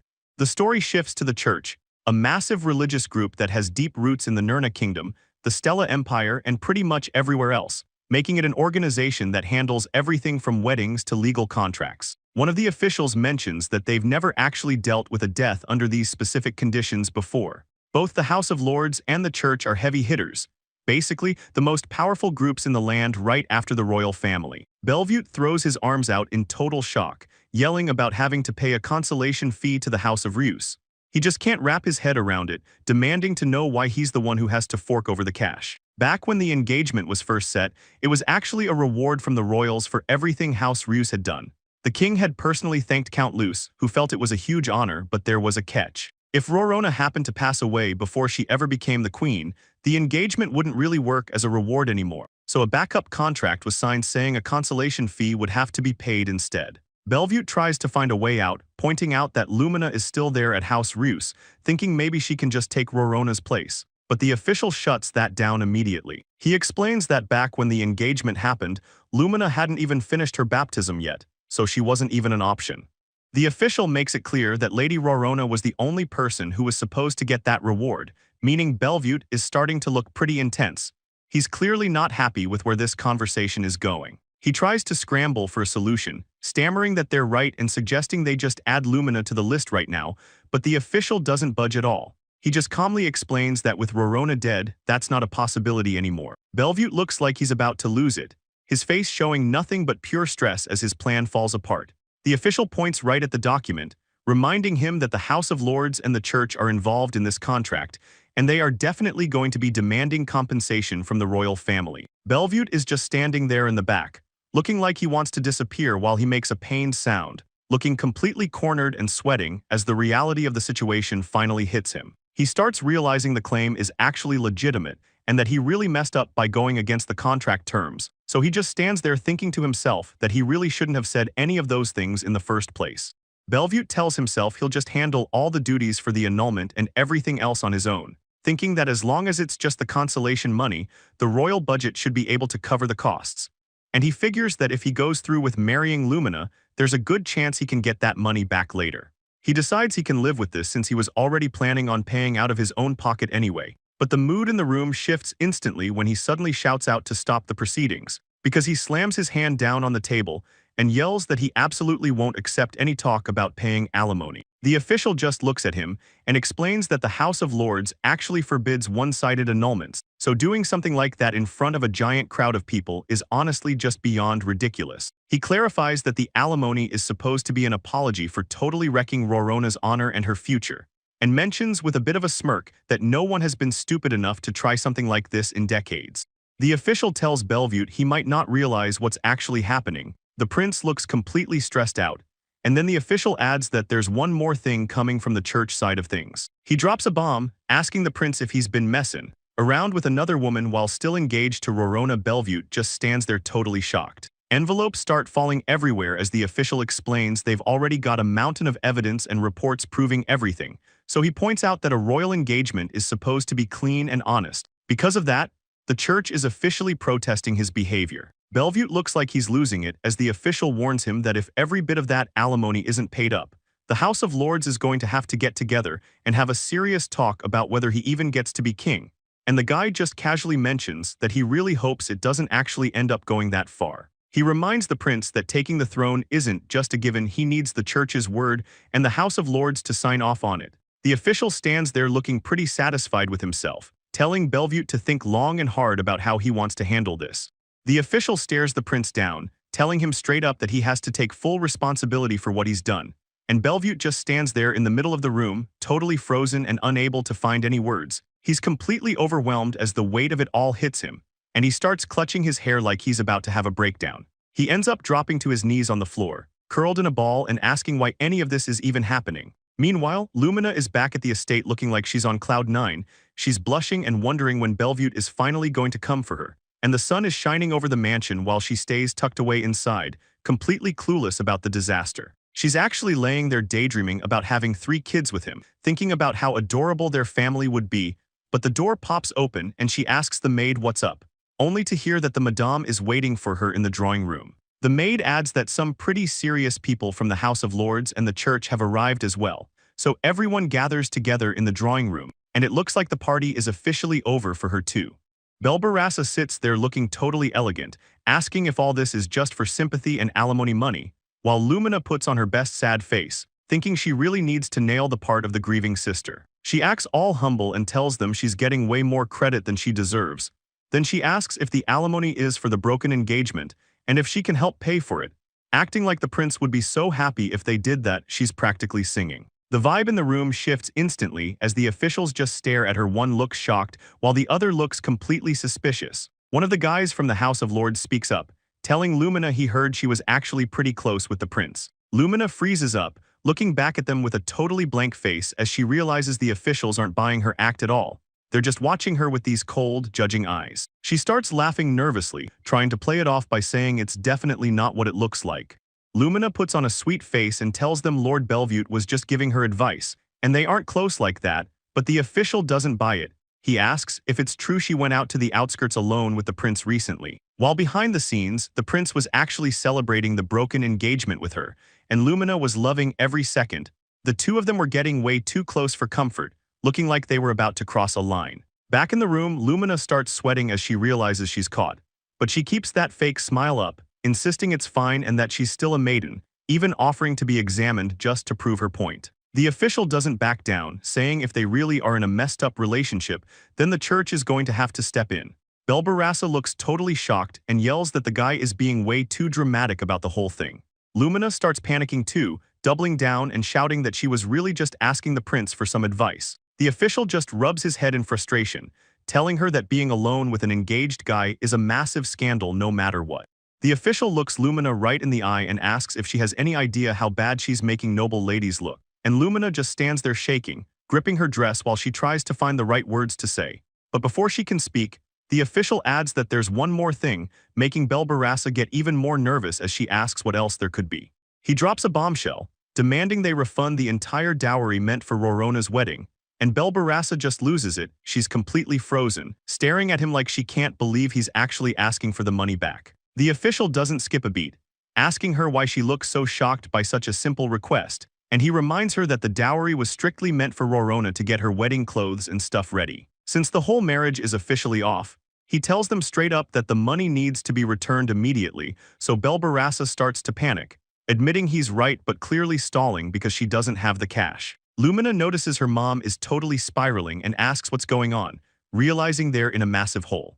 The official stares at the two women across from him. The room is dead silent until Belbarassa tries to find a way out, saying that they should just offset the dowry money against the gift money they're expecting. She acts like it's a great idea, but the official isn't having it. He gives her a cold look and asks why there's even a need to offset anything. Belbarassa starts sweating, claiming it would be a huge pain to get the academy involved. She then suggests that since Lumina is probably the prince's next fiancé, the wedding funds would just end up going to her daughter anyway, so they might as well just keep the cash. The official admits that while it could happen, there hasn't been a single conversation about a new engagement yet, and Belbarassa's face goes pale as she tries to come up with another excuse, but she's cut off before she can even start. He leans in closer, his voice getting sharper as he asks if she's suggesting the prince and Lumina are already promised to each other. He finishes the thought with a brutal question, asking if they were already together while Rorona was still right there in the house. Lumina and her mom just sit there with their heads down, completely caught in their own lie and unable to say a single word. Lumina and her mother sit in total silence in the middle of the room. Everything has gone south and Lumina looks like she's seen a ghost, while Belbarassa just collapses into herself. The weight of the situation is finally hitting them. Lumina is stuck in her own head, wondering why all of this is happening right now, especially since she thought that once Rorona was finally out of the way, things would be easy. She really believed she was headed for a perfect marriage with Prince Belviewed, but that dream is falling apart. Meanwhile, Belbarassa starts to lose her cool, shouting about what she's even supposed to do. Lumina tries to ask what's wrong, but her mom just keeps panicking and asking Lumina for an answer that she doesn't have. Then the truth comes out. Belbarassa admits that the dowry money they were holding onto is completely gone. Lumina just stares at her, totally stunned by what she's hearing, and then Belbarassa tries to make excuses, claiming she only meant to borrow a bit since she figured the royals would cover the wedding costs anyway. Lumina is losing it, asking what the money even went toward, but her mom just says she couldn't help herself. A bunch of expensive rings are sparkling on her fingers, and it's pretty obvious where the cash went. Lumina stares at her, realizing her mom actually blew all that money on jewels, leaving them with nothing but a massive problem, since that was the cash the royal family trusted them with in the first place. Lumina tells her that what's done is done, but then says she's going to have to tell her father everything. Seeing the look on her mom's face, Lumina realizes there's more to it. She asks if she's been stealing even more money. Lumina reaches out and grabs her mom's hand. The room goes quiet for a second before she puts on a fake smile, telling her mom it's okay and that their father will definitely back them up. She keeps the act going, reminding her mom that the royals will be sending over a sympathy grant soon anyway. Belbarassa finally relaxes, looking relieved as she agrees that everything might actually turn out fine. Lumina says they need to get their assets in order first, sounding pretty confident while she and her mom wait for Sesan to look through the books at his desk to see what's left. Sesan just laughs at the idea of a dowry refund and tells them it's impossible. Lumina and her mom can't even find the words to respond, just standing there frozen as Sesan looks them in the eye and repeats himself, making it clear he isn't joking. He tells them straight up that the Count's funds have already run completely dry, which leaves them stunned as he explains there is literally zero money left in the entire earldom. The two of them just stare back at him in total disbelief, but he doesn't stop there since he starts listing everything off, from the villa's upkeep to their crazy spending on clothes and jewelry. It turns out the only thing they actually have left is a massive mountain of debt. Sesan keeps laying out the brutal truth, telling them they can't even cover the servants' wages anymore, let alone pay back a dowry. He stands there gesturing to the empty books while Lumina completely loses it, screaming that it's all a lie because she can't wrap her head around being broke. She's shaking with anger, but Sesan doesn't blink, explaining that Rona was the only reason the family stayed afloat this long by finding ways to get money. Now that she's gone, the well has officially run dry, and there's absolutely nothing left for him to do. The reality of their situation is finally starting to sink in, and Lumina is just standing there in shock, realizing her big sister was actually the one carrying the entire family's weight. She can't believe it, so she tries to deflect the blame, calling Sesan a useless failure and yelling that managing the estate is his responsibility. She's desperate to blame anyone but herself, though Sesan just takes it. He tells her that if she needs to curse him out to feel better, she should go right ahead since he's already used to it. The Count spent all his time hurling insults at him too. He looks completely exhausted with the whole family, while Belbarassa stands off to the side, clenching her fist in silence. Sesan lets them know one last thing. Rona already went ahead and found a buyer for the villa they're standing in. Sesan keeps laying it out, saying if they just sell the property now, they can actually clear the debt. Lumina stomps her foot in a total tantrum, screaming at him to just sell the place this second since Sesan has to remind her that the Count already shot that proposal down. He explains that Rona was actually the one who suggested selling it in the first place. The news hits Lumina and Belbarassa like a ton of bricks, and Sesan doesn't stop there. He mentions Rona also suggested the madam should sell off her jewelry. Belbarassa completely loses her cool, screaming that she refuses to give up her things while Lumina just watches her, terrified. Sesan stays calm and asks if she'd really say no even if it meant getting the basic funds they need, but Belbarassa just looks cold, telling him flat out that she's never letting anyone else have her jewels. She starts naming other things to get rid of, like the horses or the art in the mansion. She even tells him to fire the servants if it saves her treasure, which leaves Lumina standing there totally shaken, asking her mother how she could even say something like that. Belbarassa can't believe what she's hearing and asks Sesan if he's actually being serious right now, but Sesan doesn't blink, so she loses it and screams that he's an incompetent fool who's officially fired too. Lumina watches the whole meltdown in total shock, while Sesan just stands there taking the heat. Belbarassa isn't done yet, ordering him to make sure that villa is sold the second the master gets back. She starts walking away, tossing out that his severance pay is coming out of those property funds and demands to know if he understands the situation, not even looking back as she heads for the door. Belbarassa storms out of the room, leaving Lumina standing there worried while Sesan leans over his desk. Sesan stares down with this really dark, intense look on his face that shows he's reached his limit. Lumina catches a glimpse of his expression and starts to get a really bad feeling as Sesan looks her right in the eyes and says that at this point, everything is already too late. Lumina and Belbarassa stand there for a second before the mother makes a frustrated sound and turns to leave. Sesan is left behind, clenching his fist so hard his knuckles turn white while he watches them go, thinking to himself that their selfishness really has no limits at all. He looks down, realizing the verbal abuse he's taking now is nothing compared to what Rona went through. So he puts on a brave face and tells himself he still has a lot of work left to do. Sesan knows he has his own family to support, but he's also focused on getting severance pay and recommendations ready. One of the older servants just smiles, saying he's at the age where it's probably time to retire anyway. The family thinks Sesan has no money left to give them, but that's not actually the whole story because Rona had been secretly setting aside all the cash she made from her trade deals to help the servants, and that money is being managed as their own private property, kept far away from the greedy hands of her family. Sesan thinks about how Rona always put the estate first. Even when things were rough, he looks pretty determined, promising himself that he's going to make sure her final plans actually happen. Sitting at his desk, he checks his list and sees that the last thing to handle is the maid's recommendation letters. He pauses for a second, realizing there's one person he hasn't seen around the house lately. He remembers when Belbarassa first brought a new girl in and told everyone to treat her well. The girl was Kyrier, an 18-year-old who seemed pretty quiet when she first started. But when Sesan asks where she's at now, one of the other maids says she's probably out in the city messing around again. The maid even admits she would have kicked Kyrier out a long time ago if she wasn't the madam's special hire. Sesan stays quiet for a bit, just thinking about the whole weird situation. He eventually just tells himself to leave it to the madam to deal with, since it's her problem anyway. It's late at night at the estate and Rona is sitting up in her bed. She's wide awake now, just thinking about how her mother is acting lately. Lumina can tell her mom is really depressed and something is definitely wrong, so she tries to help by suggesting they sell some of the jewelry. They need the cash for the settlement money, but Belbarassa completely loses it. She can't believe her own daughter is trying to take her jewels away too.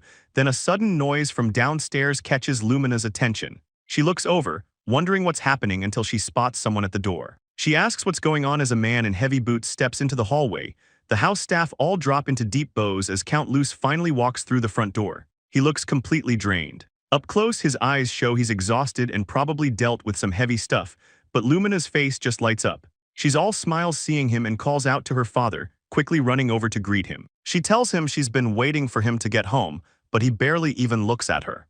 Lumina pulls back in total shock as she gets a good look at her father. Something is definitely off and she covers her mouth, catching the heavy scent of alcohol on him. She asks if he's been drinking, but Count Luce just stares her down with a cold look. He asks if it's wrong to drink and if she really plans on lecturing her own father right now. Lumina flinches and tries to backpedal immediately. She tells him it isn't like that at all, but he's not having it. He leans in and asks what's up with her attitude lately. He says it's like she isn't even sad about Rona being dead, which leaves Lumina totally speechless. She just stammers, trying to think of any excuse to tell him, then he asks why she never talked to him. He asks if it was because Rona was mistreating her this whole time. Lumina's eyes start to sparkle as she listens to him. She completely misreads the situation and starts thinking about how he usually stays in the detached villa. She always figured he just didn't care about her at all, but seeing him like this makes her wonder if he's actually just worried about her. She's practically glowing now, thrilled at the idea. Luce stands over Lumina like a dark shadow, looking completely terrifying. Lumina's eyes go wide as she realizes things are taking a turn for the worse. Luce suddenly loses his cool and yells at her, asking why she'd let such a massive scandal go public. He keeps going, shouting that because of her actions, Rona isn't the perfect lady anymore and Lumina can barely get a word in. She tries to call out to him, sounding totally shaken, but Luce just looks at her with total disgust. He tells her she should have kept it all hidden. Then he strikes her across the face, telling her she's just caused a bunch of useless trouble. Right then, Belbarassa rushes into the room and yells at him, asking what he's doing to Lumina. She's looking at him with pure rage, looking like she's ready to kill. She shields her daughter and screams at Luce, asking what's wrong with him for hitting his kid the second he gets home, while he just stands there without saying a word. Luce and Belbarassa stand there staring each other down, and neither one of them looks like they're ready to back down. Out in the hallway, the butler and the maid are peeking through the door, looking totally freaked out by the huge fight. Lumina tries to play peacemaker, telling her mom to calm down since it looks like her dad has been drinking, while her mom catches the smell of booze on him. Belbarassa snaps her head away in total annoyance, but Luce just stands there, ignoring her attitude. He asks her how she can act so relaxed when the entire family is basically in a crisis, which really sets her off. She repeats the word back at him and yells for him to watch his tone, but she doesn't stop there. She demands to know who he thinks is actually responsible for making her act this way in the first place. Luce just starts screaming right back at her, saying he's completely done with her constant backtalk. Lumina stands right between them as they keep fighting, totally stunned and wondering how everything got so messed up. Looking at the house from the outside, it's clear she never really believed her parents were ever a happy couple. The family was basically living separate lives. His father stayed in a different place and only really went to visit Rona once in a while.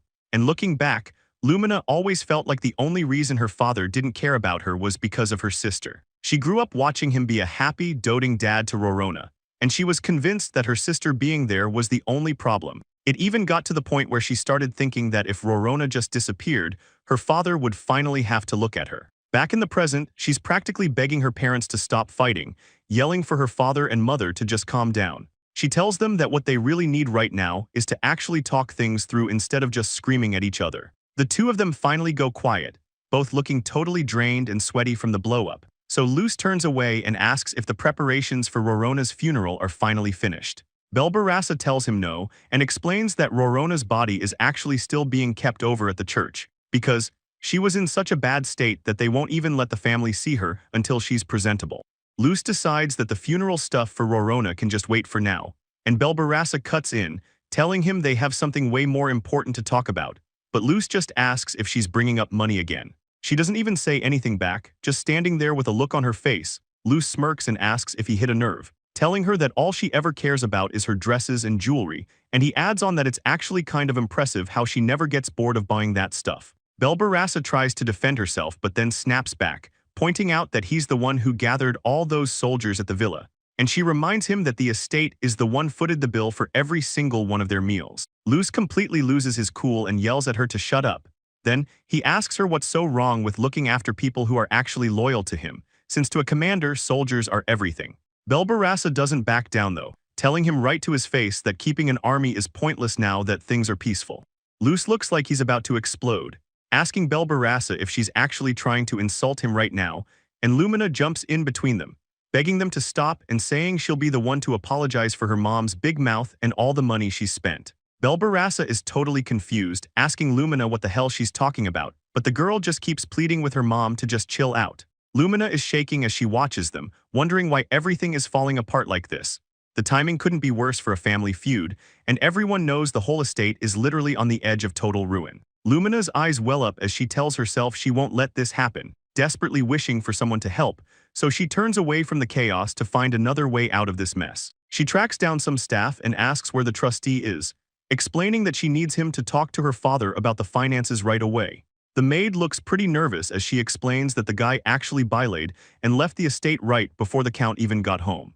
Lumina is completely losing it, unable to believe the trustee actually ran away and left them in this mess. Luce stands there looking stressed while Belbarassa just ignores the tension. So Lumina realizes there's no one else left to handle this and tells herself she has to explain the whole thing to her father. She speaks up, telling her dad that a messenger from the House of Lords showed up recently to demand the settlement money back from her sister's cancelled engagement. Luce is totally blindsided by the news, asking her what she just said because he had no idea things were that bad. Lumina keeps going, explaining that while the royal family is supposed to pay them back directly, she initially thought they could just use that cash to settle the debt with the House of Lords. But the Lords are being difficult and insisting that the original money has to be returned before they deal with anything else. Luce takes a second and then just says if the higher-ups made a decision, they should just shut up and follow orders. Lumina looks at him, thinking that's such a classic soldier response for her dad to have, but she knows they're in real trouble. Luce stands there with his arms crossed, looking completely done as he drops the news that all the preparation funds are totally gone. He's shaking with rage, demanding to know what the hell is going on with their money. Lumina looks like she's about to lose it, quietly starting to explain that her mother was the one behind it. Luce loses his temper, screaming at Belbarassa for messing up again while she just begs him for forgiveness. He tells her straight up that all she ever buys is overpriced trash, but she tries to argue that she didn't have a choice. She makes excuses, saying the sellers pressured her by claiming the stuff would be gone if she didn't buy it immediately. Luce just calls her a complete fool. He's yelling so loud that Lumina has to step in and try to get him to chill out. He snaps back that there's no way he can stay calm, telling his wife to sell her own jewelry if she needs cash because he's not helping, which leaves her completely shocked. She starts screaming back, telling him he's actually the one who needs to sell off his private villa. Lumina is left standing there while her father barks out orders for them to get back to the estate and actually start managing the family business for once. Luce is absolutely losing it, screaming at his wife and asking if she really expects him to act like some lowly merchant. He goes off about how she has a lot of nerve being so rude to a proud man of the military like him. He reminds her that managing the family's gold is her job as his wife, but instead, she just wastes all of it and the servants are totally freaked out, rushing in to beg the master and madam to stop the fighting before it gets worse. Lumina looks like she's about to cry, pleading with both of them to just stop this right now. But Belbarassa isn't backing down, yelling back that she's only asking him to actually act like a lord for once. It's a far cry from how things used to be, back when everyone thought the family's future was going to be perfect, and Luce just stands there seething while the help watches on. Lumina realizes that even though she hoped for the best, the reality of her family falling apart is hitting her hard. Amidst all the chaos, Rona finally shows up looking as calm and elegant as ever. The sun shines through the trees outside the palace, where Kaiser reports to Prince Estelle that the House of Lords and the Church have officially accepted all the evidence they turned over. Estelle tells him he did a good job, thinking about how this is the perfect chance for them to finally get some real leverage over the royal family, and then he shifts the subject, asking Kaiser for an update on that other matter they've been working on. Kaiser lets him know they've already given their consent, so they should be hearing back from them pretty soon. Estelle just takes it in with a calm look, but Kaiser sounds a bit hesitant, asking if the prince is actually serious about going through with this. Estelle confirms he is, telling Kaiser that out of everyone, he's the one who should really get why this has to happen. He grips his hand into a tight fist, saying that when it comes to Rona, he's not playing around. He lays out the final part of the plan, which is to swap Rona's body with someone else's to keep her safe. The scene moves over to the Meishi Guild headquarters, a massive, fancy building where the guild master Zelio is sitting down with Lord Hangrieve. Zelio starts off by admitting that the Senzu cloth is definitely some high-quality merchandise, but he's got some major concerns. He tells Hangrieve that since this stock is way bigger than anything they've handled before, he's not even sure the guild can manage it all. Hangreave just laughs it off, telling Zelio he's being way too modest. He points out that the last batch they got their hands on sold out almost instantly, and Zelio tries to stay grounded, saying that was probably just a stroke of good luck. Hangreave agrees it was a profitable deal, but he's not stopping there, pushing Zelio to take on an even bigger shipment this time. He's got this big, confident smile on his face while Zelio looks pretty stressed out. He tells the guy the only reason he's even entertaining the idea is because of the guild's reputation. He puts on a polite smile and lets out a sigh, but deep down, he's starting to feel like something about this whole setup is just wrong. The deal looks incredible on paper though, because they're buying so much cloth at once. The price they're getting is basically a steal, and Hangreave closes the pitch by letting him know the entire stock is ready for immediate delivery. Zelio admits that the quality of the cloth is definitely top tier and everyone expects it to sell well, but he can't stop worrying. It's only been 2 weeks since the last deal, and despite being partners, getting a massive shipment that usually takes months delivered instantly feels completely wrong. He starts sweating as he realizes everything is just moving way too fast for comfort, so he just grips his pants in frustration, wishing someone was there to help. He thinks to himself that things would be different if Lady Rona were still around, remembering how he actually felt relieved when she died because it meant he was finally in charge, and now he feels like a total jerk for thinking that way. Hangreave notices the pause and asks why he's hesitating now, especially since he was so against cutting back the order numbers last time. Zelio tries to play it cool, explaining that with a shipment this big, they're going to need some extra time just to get the delivery ready, which Hangreave agrees with, though he immediately counters by offering to just lease the entire warehouse to him. Zelio is stunned, thinking the whole deal is just way too good to be true, and that's when it clicks that this exact feeling of unease is why Rona never wanted to sign the contract in the first place. Zelio is sweating and looks completely stressed out. The pressure of the deal is finally starting to get to him, and he starts thinking back to Rona. He remembers her saying she had a good eye for quality but no real business talent, and that she could only handle trades because of her time with the young lady. The memory of Rial shows up too. He points out that even though the guild lost Rona, who was their main pillar, he's actually pretty surprised by how calm Zelio seems to be acting. Zelio grips his pants tight as he realizes he was being a total idiot for celebrating earlier, and it's only hitting him now, so Hangreave has to speak up and call his name just to get him to snap back to reality. Zelio quickly plays it off and says it's a great offer. He even tells him he'd like to move forward with everything right now, but Hangreave stops him there. He says that's fine, but he won't be able to finish the paperwork and finalize the deal today. He just stares at Zelio with this sharp, quiet look, like he's reading every move the guy makes. Zelio laughs it off and says he has some stuff to take care of anyway, so he asks if they can just meet up tomorrow afternoon to finish. Hangreave repeats the time back to him just to be sure, then mentions that if tomorrow is too much of a hassle, he won't be mad if Zelio takes the business elsewhere. So Zelio just sits there sweating while Hangreave stops to think for a second. The merchant brushes it off though. He says he's not looking for anyone else because he brought this deal here specifically because he trusts in the power of the guild, which catches Zelio totally off guard and leaves him staring in shock. Zelio can't believe how easily the guy just agreed to everything, while Hangreave smiles and thanks him for the consent. He says it makes sense since they'll be partners for a while, but then he mentions that things must be pretty tough for Zelio lately, because it's always a big worry when there isn't anyone around to give you good advice. Zelio's face goes completely blank as he tries to process what the guy is even talking about. Hangreave gets up to leave, saying he'll see him later, and a flustered Zelio can barely stammer out a goodbye before the door finally clicks shut behind him, leaving Zelio alone with his thoughts. Zelio sits there completely stunned, sweating as he tries to process what he just heard, and it turns out she was actually the guildmaster at the Miishi company all along. But hardly anyone who's been around since the beginning even knew Rona was the one behind it. So Hangreave points out that even Master Hungrick never got the chance to meet her in person. He looks thoughtful, wondering if she saw through everything and knew her death would leave him in a bind like this. Back in the room, Zelio is just staring off into space while he realizes that with her gone, there's a good chance he'll never see those people again. Losing a long-time, important customer like her is a huge blow, and thinking about the deal she was hesitant to make is starting to make him feel really uneasy and honestly, kind of scared. He sits all alone in the quiet room, just whispering Rona's name to himself. Inside the mansion, Lumina starts yelling at everyone to hurry up and get the carriage ready right now, and she's so worked up that she practically knocks the maid over while rushing out the door. With a look in her eyes that's honestly kind of terrifying, she screams at them to get to the royal castle as fast as possible to see Lord Bellevue. The carriage takes off instantly, the wheels spinning fast against the stone ground as it races through the city streets, heading straight for the castle at full speed. Sitting inside, Lumina is a total mess, biting her thumb and sweating as she tries to figure out what to do, because she's completely losing it, chewing on her finger while the pressure starts to get to her. She can't stop thinking about the massive fight her parents had, where her dad yelled at her mom to sell her jewels and her mom shouted back that he should be the one giving up the villa. It was a disaster, and it ended with her dad just walking away, complaining that the whole conversation was a waste of time.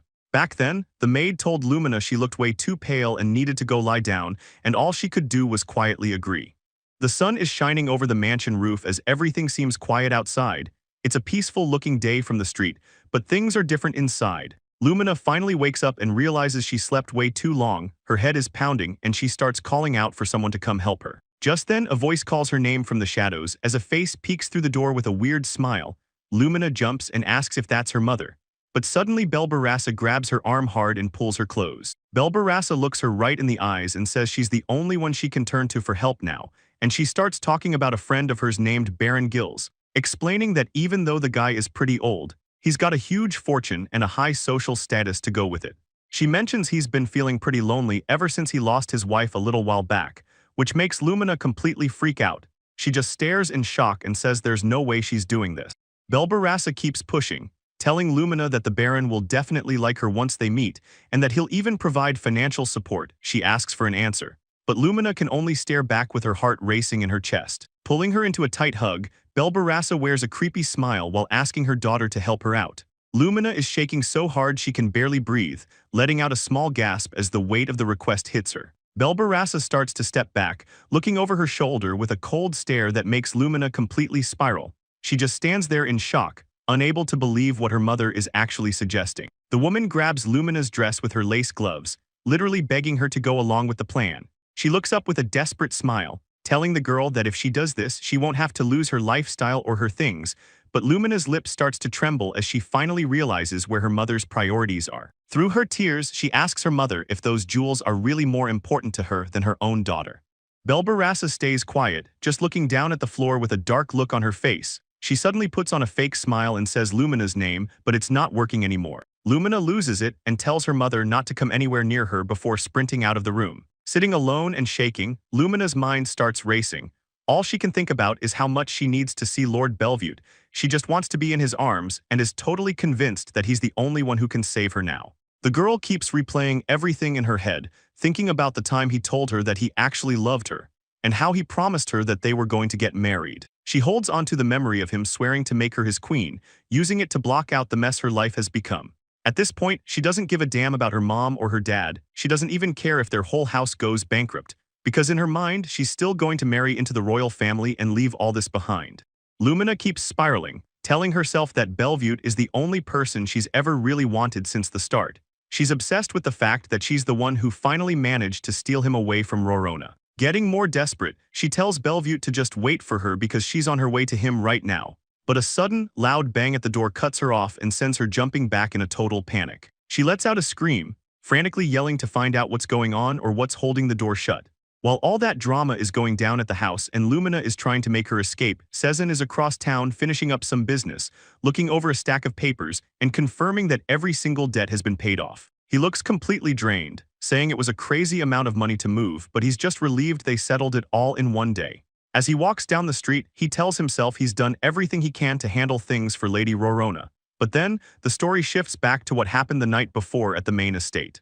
The speaker hands over a recommendation letter and the final pay, and then the head butler and the maid thank Sesan for everything he's done for them. Sesan replies that the pleasure was all his, because the head butler asks Sesan what he's planning to do now that he's finished, and Sesan tells the butler not to worry about him at all, but Sesan apologizes for having to cut things short. He tells the butler to handle the affairs for the Madam and Lady Lumina, so Sesan hands over the final documents.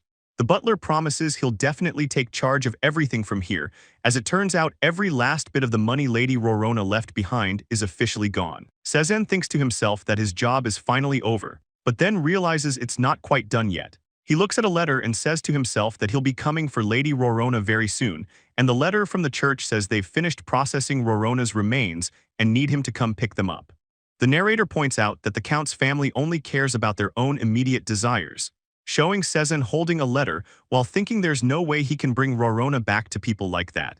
and he notes to himself that the church really didn't do a good job taking care of his lady at all. Normally, when a parishioner dies in an accident, the church follows a standard routine for a death confirmation and a ceremony to return the body, making sure the remains are sent right back to the family. But Rona wasn't just anyone, she was super religious, always went to services, gave plenty of money, and poured her heart into charity work for the community. So Sesan stands there looking at the letter, thinking about how things should have gone. It took 3 whole days for the church to finish their process, even though they're supposed to give the highest level of treatment to the bodies of people as devoted as her.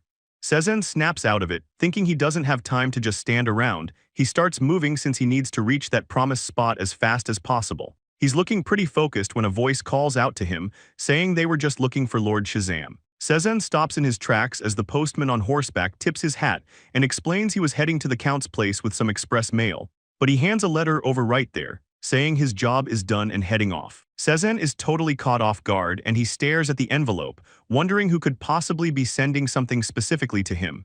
He looks closer at the writing on the front. The letter is addressed from Sister Klee. Something feels off though, and he suddenly looks around, wondering if someone is watching him from the shadows. He decides to brush it off for now and tells himself they need to get a move on. Outside, a guy in a sharp white uniform is waiting by a carriage, looking ready to head out.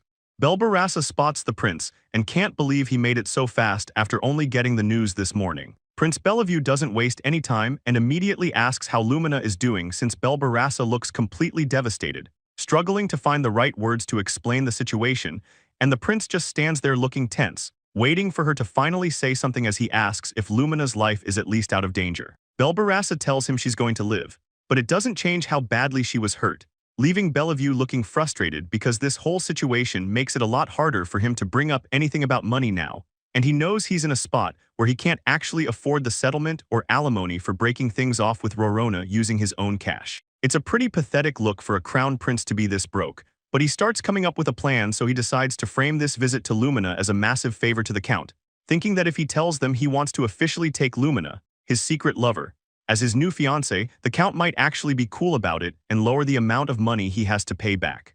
Prince Bellevue thinks that if he plays his cards right today, everything will work out for him. Belbarassa knocks on the door and tells Lumina she's coming in, and the door slowly creaks open, letting them into the room where Bellevue immediately covers his face, grossed out by the heavy smell of medicine and blood. He can't believe how bad it is, but he hears Lumina's weak voice coming from the bed, where she's barely mumbling his name. She looks completely out of it, and Belbarassa tells him that the girl has been calling out for him this whole time. It really sells the drama of the situation, so Belbarassa begs him to just listen to what she has to say. Bellevue looks pretty shaken up seeing her like this, and he doesn't waste another second, rushing over to the side of her bed because he reaches out and yells her name, acting like he's totally devastated. Lumina's hand twitches as she slowly opens her eyes, looking all teary and fragile while she starts to whisper his name, and she finally gets the words out, calling for Lord Bellevue as if she's just relieved he's actually there. Bellevue stands over the bed looking like he's seen a ghost, completely shaken by the state she's in, but Lumina just looks up at him with tears in her eyes, saying she can't believe he actually came to see her. He sits down and tells her he heard about the accident, saying he's just glad she's alive, but she just cries and tells him it hurts so much. When he asks what even happened, she explains that a dog suddenly jumped out in front of the carriage, and Bellevue tells her to just focus on resting and getting her body healthy again, reaching out to comfort her as she softly thanks him for being so kind. She's a total mess, covered in bandages and bruises from head to toe, looking like she's in a lot of pain, which makes Bellevue look even more nervous, like there's something heavy on his mind he needs to bring up. He starts to tell her the truth about something, but she interrupts him to say she's sorry because it turns out she can't pay back the initial payment she owes him right now. Bellevue looks at her like he has no idea what she's talking about, repeating the part about the initial payment while Lumina just hangs her head in total shock. Turns out, Lumina told him this whole story about how her family completely blew through all their cash, explaining that they wasted the dowry the royals gave them for Rorona's wedding, leaving the House of Rus with absolutely nothing left. She claims her parents' expensive tastes were the problem, and to get out of the hole, they were trying to force her to be some nobleman's second wife. She looks up with those watery eyes, really trying to sell how much of a victim she is in all of this, and finally just begs him to help her. Bellevue stands there thinking he really shouldn't be saying anything at all, but Lumina keeps pressing, calling out his name. He looks down, finally admitting that he's in a similar spot because it turns out he actually came there looking for a way to get some money himself, leaving Lumina completely stunned in the background. She lets out a shout, unable to believe what she's hearing as things take a turn she didn't see coming. Belbarassa shows up and finds Bellevue in the hall, greeting him as Your Highness while she asks if he's seen Lumina lately, going on about how pitiful the girl's situation has become.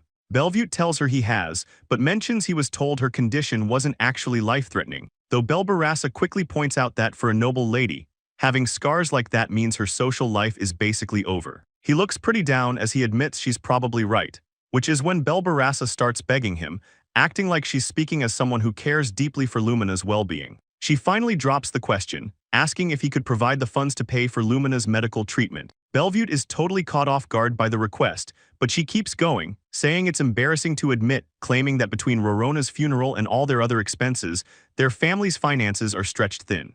Belbarassa puts on a sad face while Bellevue just stares at her, wondering what this woman is even talking about. Bellevue is totally over it. He tells Belbarassa he's sorry, but he's really just thinking about how fast he can get out of that house and away from her. Inside the main room of the estate, Count Luce is standing around talking to one of the staff members when he completely loses his cool, shouting at the guy and asking if the prince really already left without saying anything. He sits down and crosses his arms, complaining that being royalty doesn't give the prince an excuse to be that rude, and the whole conversation felt like a total waste of time. Luce gets this mean look on his face, thinking to himself that now that things have fallen apart, Lumina doesn't even have any strategic use for him anymore, which leads back to a look at what happened just the day before at the estate. Belbarassa was having a total meltdown, crying and yelling about how she was never loved and that her jewelry is the only thing she has left. Luce just stands there looking annoyed, telling her to quit the crying since she was the one who supposedly forgave him for everything in the first place. He looks at all the expensive stuff around and reminds her that screaming isn't going to make money magically show up, stating pretty coldly that he's just going to sell off the things he doesn't care about to cover the cost. Belbarassa can barely find the words to respond when Luce tells her he's also going to start cutting back on spending at the villa. She just looks away with a bitter expression, clearly not thrilled about losing her lifestyle, while Luce acts like he's being a hero, claiming that if his wife has to lose her jewels, it's his duty as a man to share that burden. He stands there with his arms crossed, looking all proud of himself, saying that's exactly how a real soldier should act, but then a sharp, calculating smile starts to spread across a face in the room. Belbarassa turns to him with a dark look and says she actually has a pretty great idea, making Luce narrow his eyes and ask her what she's getting at. She explains that she knows a guy looking for a second wife, someone who's loaded and even has a gold mine on his land. The guy is Baron Jill, and she mentions he was actually a pretty big deal for his contributions during the war, though she trails off with a creepy look, hinting that there's a catch to the guy. Baron Jill is shown as a guy who likes nothing more than hurting women and making them cry. He's a total monster, and plenty of people have actually offered up their wives or daughters just to pay off their debts to him. It gets even darker, since there's apparently no end to the lovers who just end up dead because of him. Luce asks Belbarassa if she's really suggesting they make Lumina the Baron's second wife, and she just says yeah like it's nothing.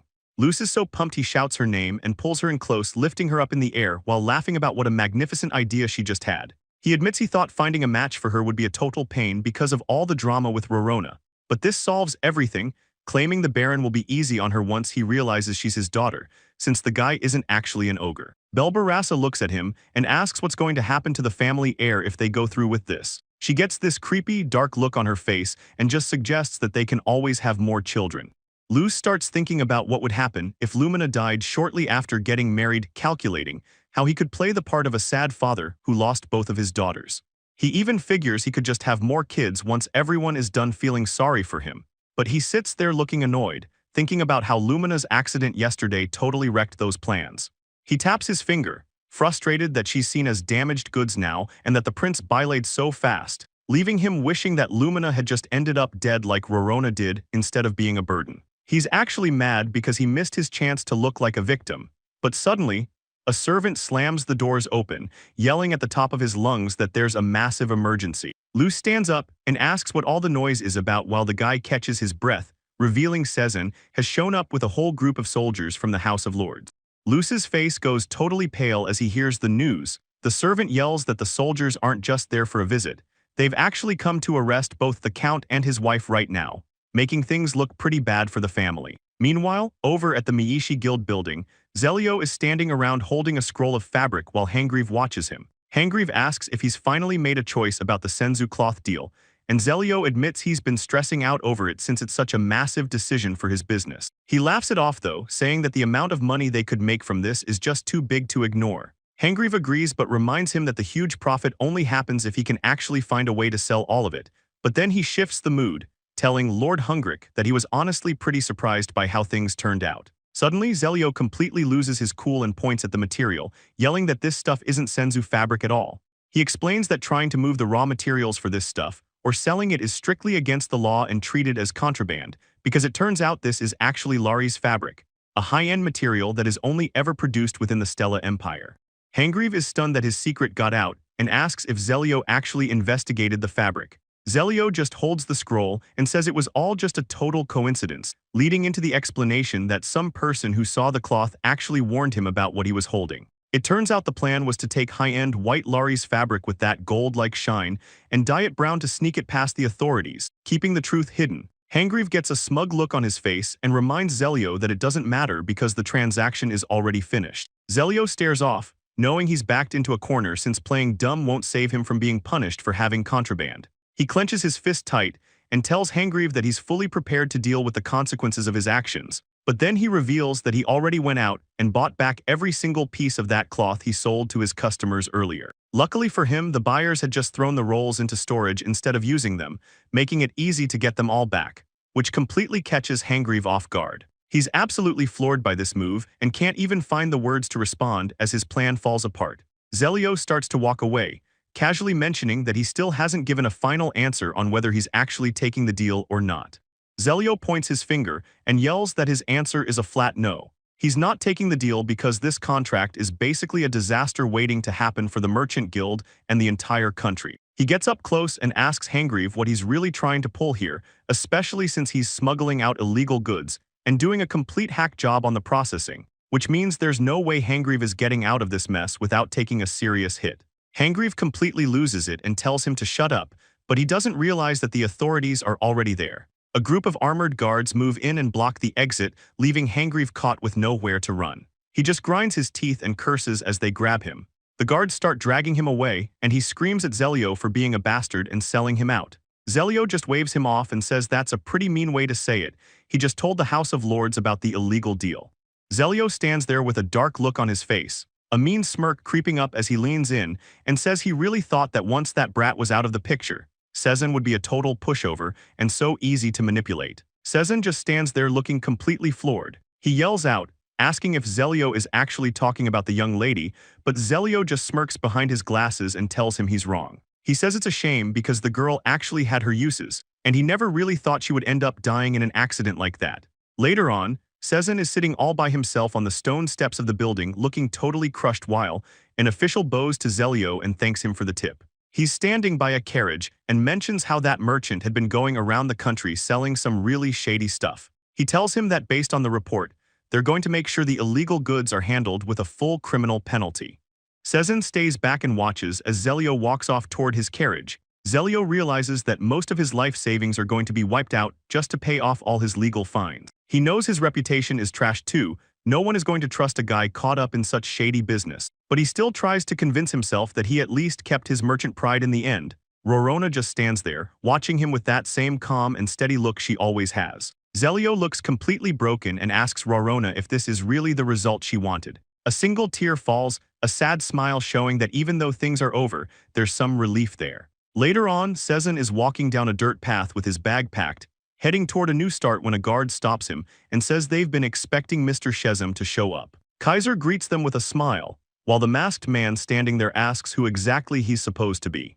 A hand reaches out to help the guys up, as Kaiser Bart suggests they keep the conversation going, moving into the carriage, where he brings up the evidence papers showing the Count's illegal weapon deals and all the contraband the Countess was buying. Aslan bows his head, saying those documents let him get the House of Lords to finally move in and arrest them. Kaiser looks back on the day he was fired, remembering how much Kaiser Bart actually cared about Rorona's death. Back then, Kaiser Bart was really pushing to find any proof of what the family had done. He was confident that, if his master got her hands on that info, she'd know exactly how to use it. Aslan nods along, mentioning he figured she'd be just as capable as her student. Kaiser can't hide his joy and tells them both that he's the one who should be thanking them for finally getting justice for everything the young lady went through, leaving everyone feeling pretty good. Kaiser stops for a second, feeling like he owes it to the guy to be straight with him, so he asks if it's okay if he gets a bit personal and finds out what exactly his connection was to Lady Rorona. The atmosphere gets pretty quiet as the man smiles and says Kaiser's right to wonder, explaining he's just a guy who Rorona saved back in the day.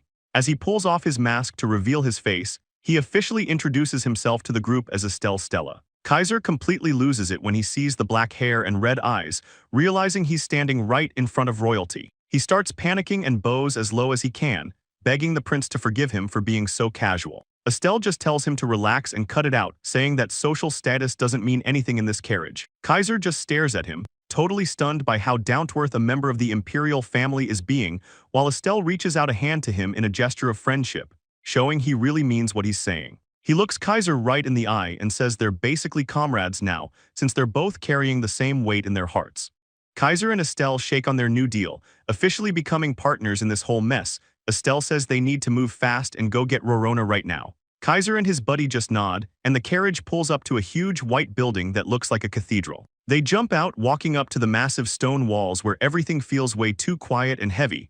The three of them head inside, Kaiser gripping a piece of paper while they follow the path. A priest is waiting by the doors and tells Master Shazam he's been expected, saying Rorona is resting just inside. He tells the group he's going to step out for a little bit to give them some privacy, suggesting they take all the time they need to say their last goodbyes. Kaiser's friend is already losing it and has to cover his mouth, but Kaiser just looks down at Rorona, who's lying still in a coffin surrounded by a mountain of white lilies. Kaiser kneels down right next to the casket, just staring at Rorona resting there. He reaches out and places his hand over hers, feeling how cold she is. Leaning over the edge of the wood, Kaiser softly says Rorona's name as the weight of everything finally hits him and a single tear falls. Behind him, Shazam is completely losing it, sobbing into his hand while calling out to her. Kaiser keeps looking at her, telling Rorona he's sorry and wishing he'd acted way sooner, but as he moves some of the white lilies aside, his eyes suddenly go wide like he's seen a ghost. He calls Shazam over, and the guy sounds confused but moves in close. They both lean over the coffin together, looking at the body with total shock until Kaiser grabs a lock of hair, noting the color is too dark and asking if this is even Rorona. Kaiser holds a lock of the hair in his hands, looking completely floored and saying there's just no way. He keeps repeating no to himself, his eyes wide as he stares down at the body. He remembers Rorona perfectly, thinking about how her real hair was way more translucent than what he's seeing now, so Kaiser calls Lord Estelle over to check it out, and the two of them lean deep into the casket while Kaiser uses his hands to part the hair right at the scalp to get a better look. He points out that the color at the roots doesn't match at all, asking if this silver hair was just a dye job. Lord Estelle looks like he's seen a ghost, saying it can't be true because that would mean the girl lying there in the middle of all those lilies is a total stranger. He realizes the truth right then and there. The person in the coffin isn't Rorona at all. And the reality is that Rorona never wanted anything fancy, she just wanted to be a normal girl.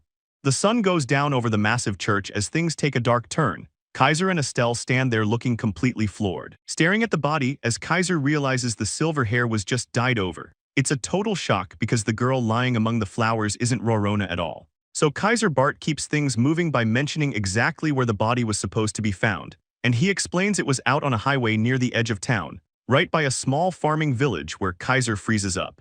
Looking totally stressed as he asks about the farming village, Kaiser Bart nods and confirms the name of the place is Stein Village, which triggers something in Kaiser's head as he starts digging through his bag for a specific letter, making Kaiser Bart wonder what's going on while Kaiser explains he got the message right before he showed up, and he hands it over, realizing it's a letter from a sister living right there in Stein Village.